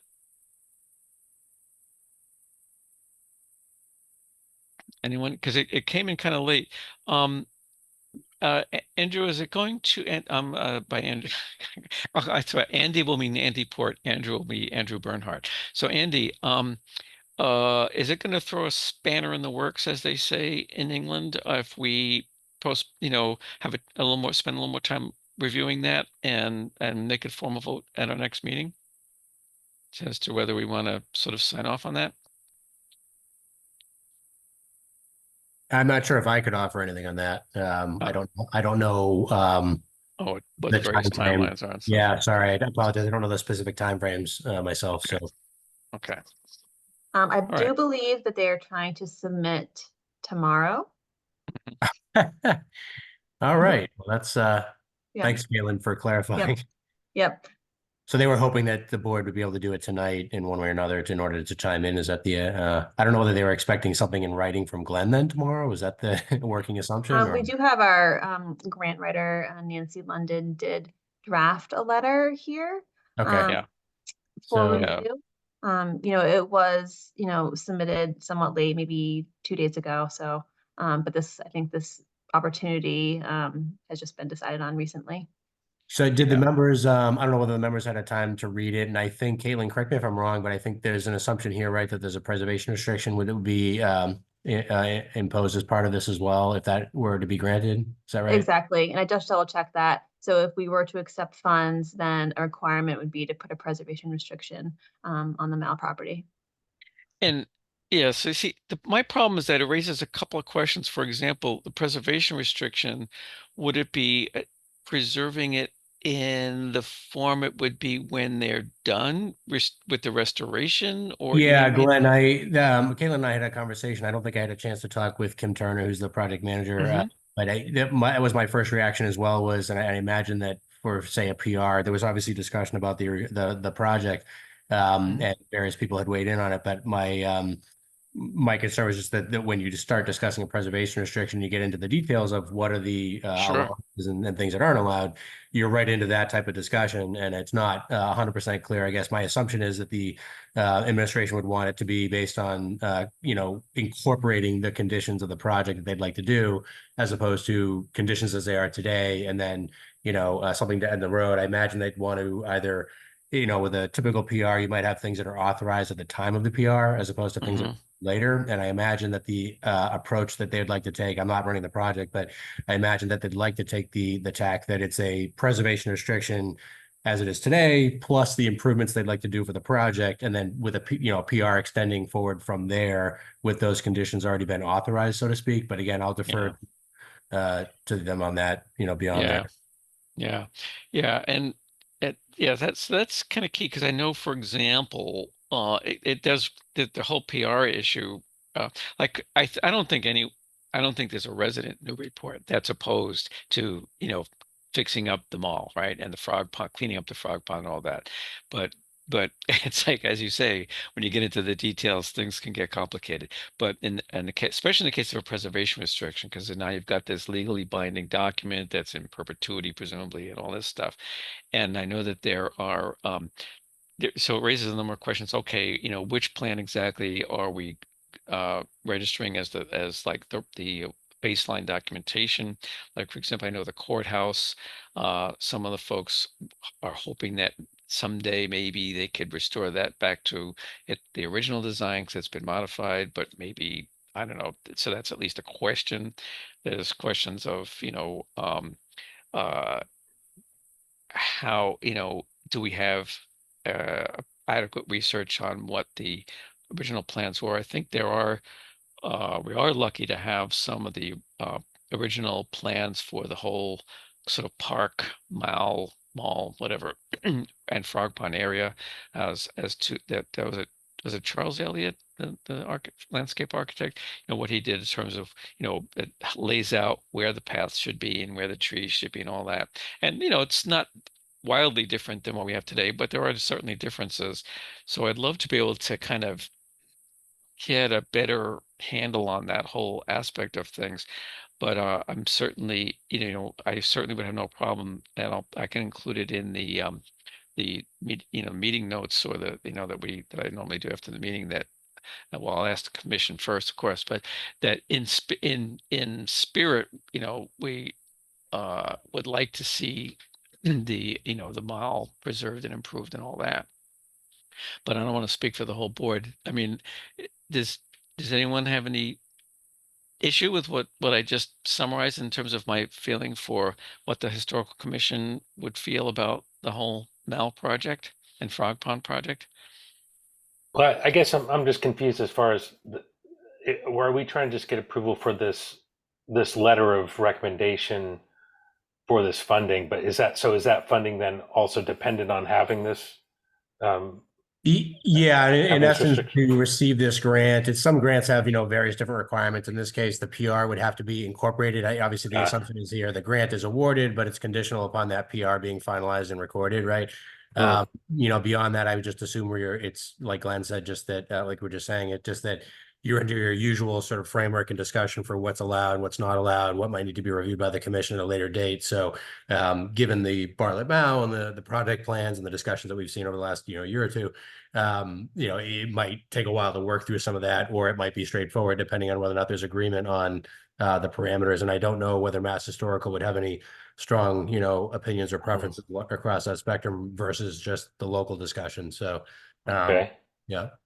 Yeah, well, I think, in that case, it sounds like we can easily support this letter, knowing that, we're going to have time to discuss the finer points of it at some other point. Is that correct in assuming Yeah, that? I think that's a fair statement. Because when I looked at the letter, one of the things I noticed is that you notice the second paragraph is mainly where it talks about what the project is, right? And it is fairly, I don't want to say generic, but it's not detailed, which in this context may be a good thing in that it kind of, it leaves room for those details to be worked out. And it's more of an expression of a goal, right? Right. To Like basically original splendor, for example. Right. yeah, well, right, what does that mean? So yeah, so I think we share similar concerns, but I think it's kind of generic again, there's that word again. uh I don't want broad enough in scope, let's put it that way, that I didn't see anything in there that stuck out at me as a red flag that, oh no, I can't support that, you know what I mean? Because we do want to, quote, like renovate the fountain. We do want to see the improvements to the frog pond. We do want to, see the splendor as you put up the boiler wall and so on. So, Although we did have, I do remember having a lot of discussion around I think the only thing that stands out in that list of stuff is that last sentence. So I know, we talked a lot about the granite slabs going around, and I know there was some kind of use for it to, to keep water from shedding into it or whatever. But then there was talk about, oh, is it going to be, can you sit on it? And is that in the original vision of, yep. the architect? Yeah, So that last sentence there. Yep, I hear you. And yes, yeah, because, when I read slabs, it could a slab be a bench type of Well, slab big enough to be a bench, or is it just the curb? Because well, that's what I originally thought of it, and I think even the couple of the renderings they showed was more like curbs. But then, right, I feel like we saw another set of things that had, because it's talking about with historical information etched into them and stuff. So right, yeah, that doesn't sound like a curb, right? So yeah, which yeah. I'm just remembering that we had some contention around that. Yeah. So Yep. maybe that part is left out. I don't know.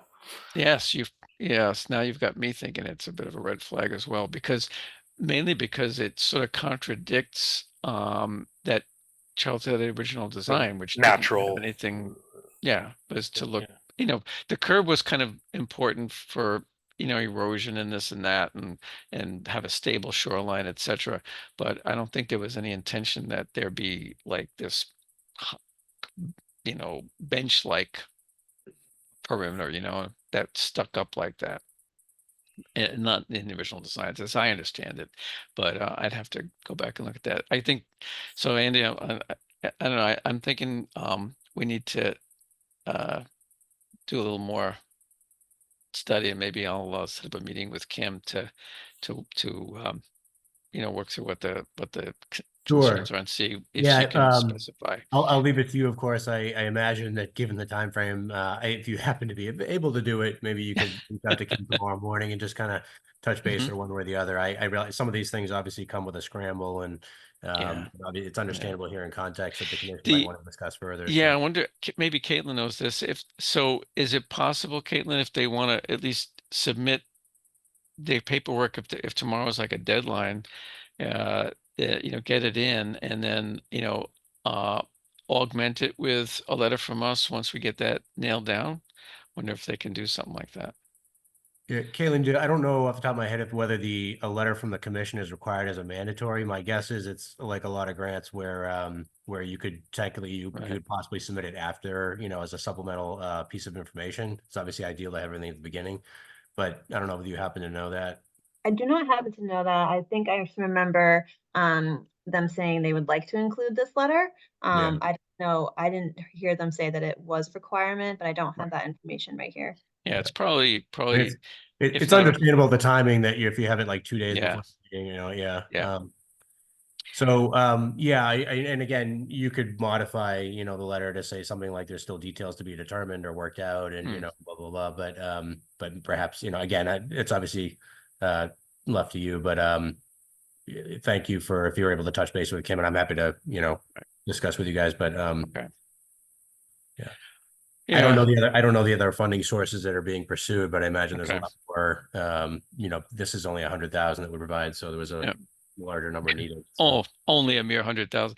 So I know you guys have a half day tomorrow, right? You only work until noon on Friday.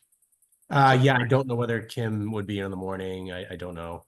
But I'm sure you could I can check and then let you know if that's what if you try to just determine whether she's here or. Yeah, I mean, I'm happy to try to, keep everyone on schedule if possible. At the same time, Yeah, I can check whether she's in and then let you know. Yeah, but at the same time, I do think we owe it to our due diligence to, make sure that we're comfortable with, what we're committing to here. Right. Okay. Okay. All right. So Biff, I hear your. Does anyone else have a concern similar to what Biff did, or maybe something else anything else stuck out to anyone else? Because I can, when I try to nail this down, I can certainly include that. Because if not, I'll definitely include those two things about the, the thing about the curb and just try to nail down exactly what's going to be done with the PR and how that's going to all work. I'd love to, because in my experience with PRs is that they can be problematic. Although Glenn. Yep. Yes. Sorry. Chris. Sorry to interrupt, but Yep. yeah, I didn't get a chance to read what was put out there, but talking about things being generic, I'm just not comfortable with that. So I certainly wouldn't vote to have something ready to go tomorrow, but I think it's been trying to think of how to put this politely, but not all the actors in this little melodrama around the Frog Pond and other properties near the Frog Pond are always, I guess, on the up and up. So I would want to see specifics. I think we went around with this way back before COVID, why this was not specified, so I would just ask that as much detail be put in, since you're considering at some point, I would assume some substantial amount of money coming from someplace. Maybe the general taxpayers of Massachusetts, I don't know where all the funding comes from, but I wouldn't be comfortable just voting for something that's generic and then kind of changing things later on. I think involved with this particular maybe group of people, that's gone on too much. That's all I'll say on that. Yeah. Unless you want me to be very specific. Well, for my sake, you don't really need to be, because I kind of have a pretty good idea what you're talking about. Yeah. Okay. Thank you, Chris. I appreciate that. And this is a good example of how I really welcome your guys' honesty and candor and being willing to express your opinions. You will never be rebuked, certainly not by me, for that. So thank you. Andy, before so we'll leave that particular topic, but there is something else I wanted you to talk about if possible, and that's that per popular demand, I did talk to Caitlin and Andy about moving to in-person meetings. I did some informal querying of you all, and everyone seemed to be in favor of it. Some strongly, some less strongly, but pretty much everyone in favor. So so Andy and Caitlin did look into it. And Andy, do you want to just briefly summarize where we are with that, and if our next meeting in 2 weeks might potentially be in some place other than Zoom? Yeah, sure. So and Caitlin, jump in here if you'd like as well. Feel free. So we've had some discussion. Sometimes the thing that comes up is just trying to find a room that works, right? Isn't booked already, is appropriate and viable for the meeting setup, and obviously a sort of a hybrid setup is a consideration as well for the Zoom side. So we typically try to use for a meeting like yours, we would typically, I think, try to look for the mayor's conference room at City Hall, which is the smaller meeting room upstairs next to the auditorium, up at the top of the front stairs, or the senior center boardroom, it would be actually an ideal room. But that room unfortunately is booked for I don't forget how many, but a number of the dates that you have for the rest of the year. So with another board or commission. So the sum result was we had a conversation about whether or not we could do a combination of the boardroom that happens to have the owl and the screen and all that sort of installed already for us, ready to go.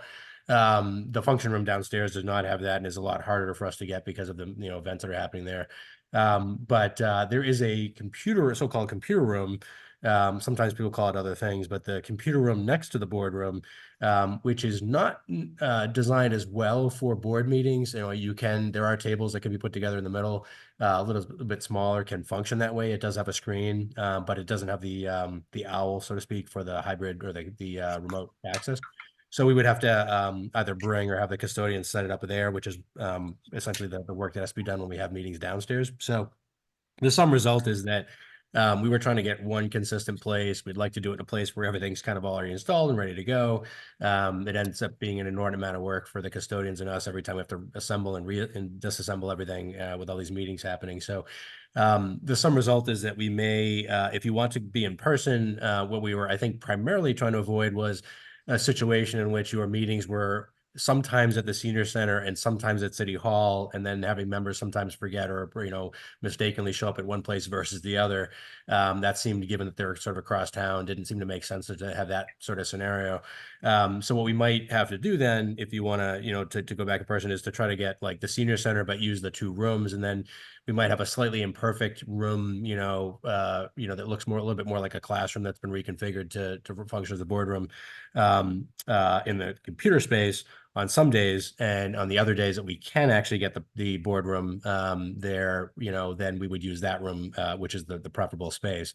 Caitlin, I don't know if I missed anything there, but that's kind of the sum result we have. We can also try to get the mayor's conference room, but again, that adds other complexity with two different locations, and you'd have to definitely be sure, looking at the city calendar, that you're not going to the wrong spot. So Andy, I would be for keeping it at one building, just so we know we're in the right spot, and then bounce back from room to room if we have to. yeah, I don't Regarding think meeting it's the wise to have actual two next locations, meeting, I would have to double check that to see if we are able to do it the next meeting. But I think certainly the one probably after that we could look to it.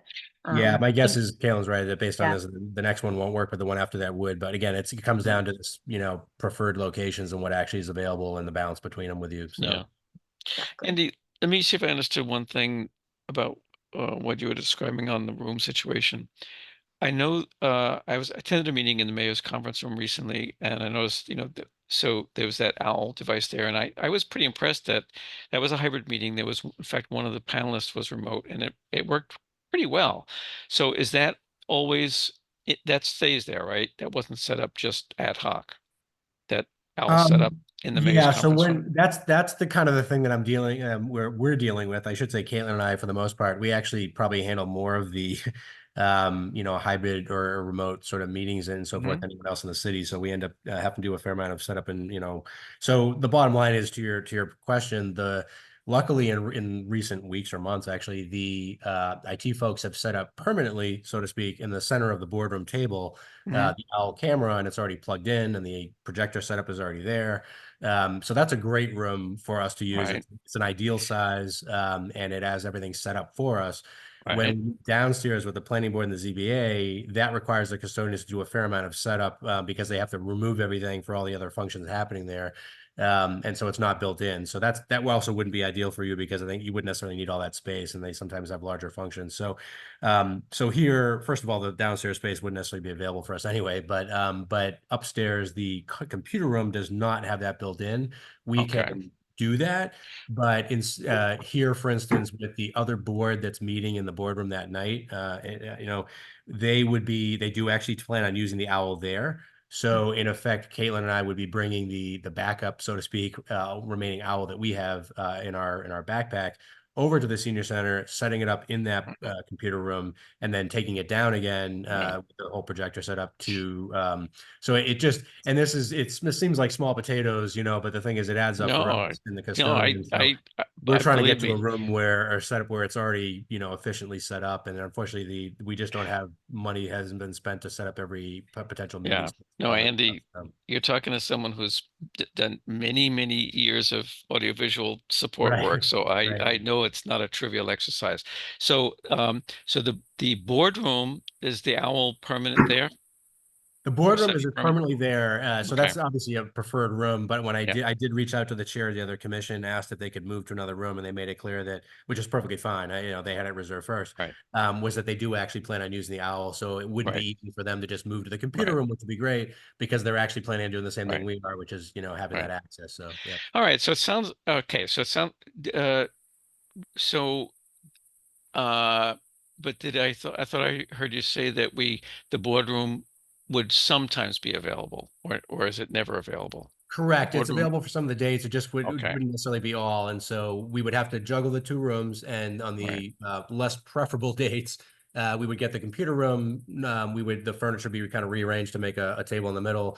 The chairs are a little bit more like classroom style, so to speak. But so we'd sit in there. But then hopefully, I forget how many dates there are. Diane was checking. On that for us, but it's my understanding that every other time we would need to be in the computer lab.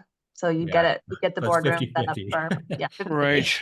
All right. So let me ask our panelists here, because I'm thinking I think honestly my preference would be to, just use those two, even though they're physically in different buildings. One's in City Hall and one's in the Senior Center. I guess I'm saying I'm willing to risk, that people can keep track of that. Of course, we'll make it very clear which one the meeting is going to be in. But I think the chances of having, technical glitches and so on are a lot less if we use one of the rooms that is, set up for the hybrid meeting, and not have to, rejigger everything and remove furniture and all that good stuff. But let me see what the board thinks. I just add one thing, Andy, the mayor's conference room doesn't have an owl set up at all times. Oh, it doesn't? No, so that wouldn't gain you anything. Sorry, it would just be more confusing.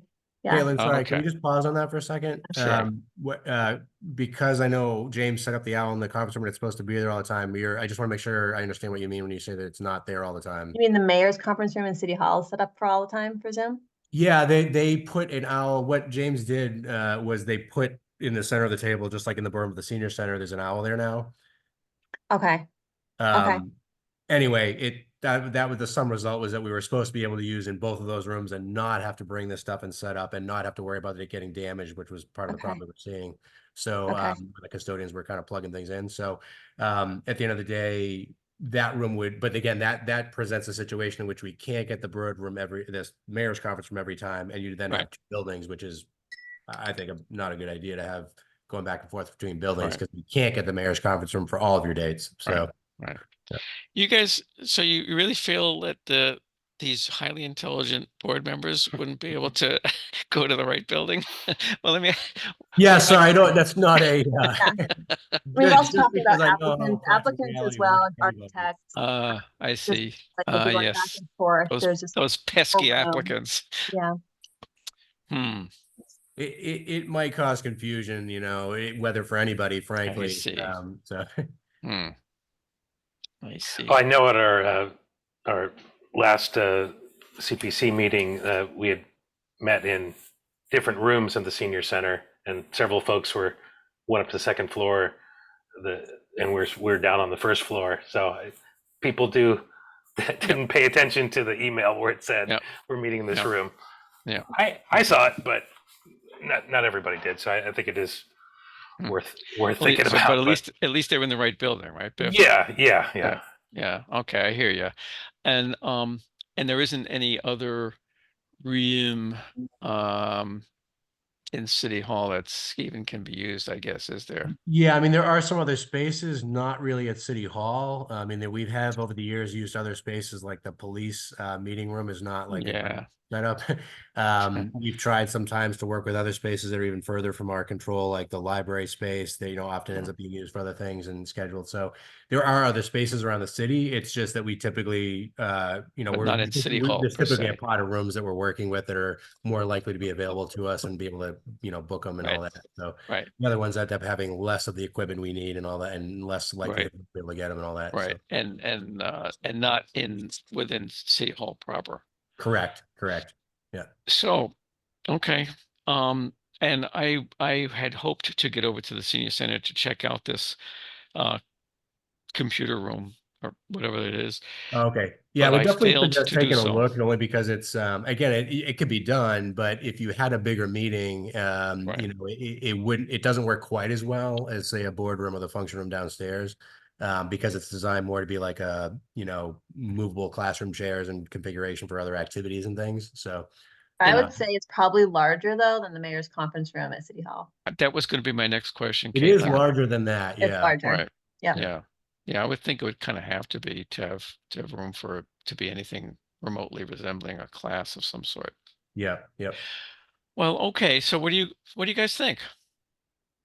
I think it would be nice if Caitlin and her staff could organize it and present it to us without having to spend extra time figuring out all the various permutation. I think it's a huge waste of time at this point. So I'm gonna leave it up to Caitlin to do what she needs to do so that we can have a venue to do the meeting in person. All right. And would it be safe to say, Mark, that you that the goal would be to work that out so that whatever, even if the rooms change, it would be within the same building, so to minimize that confusion. Be helpful. There's always the senility factor that we all have, and you know that has to come into play. But I think if we pay attention, if there's change in rooms, that happens. I mean, that happens for the Fruit Street Commission. We've met in several places. Most of the time, people. But they're also right next door to each other, so it's not like, you know, that's pretty easy. You just, you know, the doors are literally right next door to each other. It's not a big deal. So I guess Caitlin will check with Diane, and we can look to those two rooms, and then it would just be a question of making sure. I think we just ask all commission members to check and verify on the calendar. I know Caitlin does a good job of reminding you with the agendas and everything, but please just make sure you're showing up or you're aware. But I think to Glenn's point, we'll be in the same building, so it shouldn't be an issue, and nobody, including applicants or the general public, will be aggrieved because they didn't know or thought it was the usual place and then they show up in the wrong building. So I think we can work with those two rooms. And Glenn, feel free to take a look at the computer room and we can touch base if you have any thoughts on that. Caitlin and I can convey to the custodian. Caitlin, you and I can talk, but we can convey to the custodian how we want the room set up. So okay.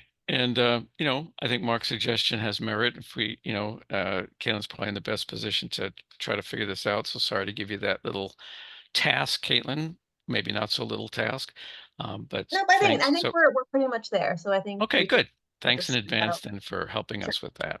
Yep.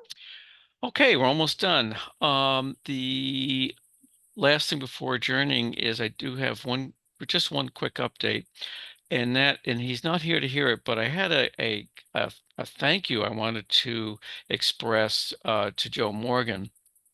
You know, as maybe you guys know or don't know, but anyway, I was very disappointed and not happy that the mayor chose not to reappoint him.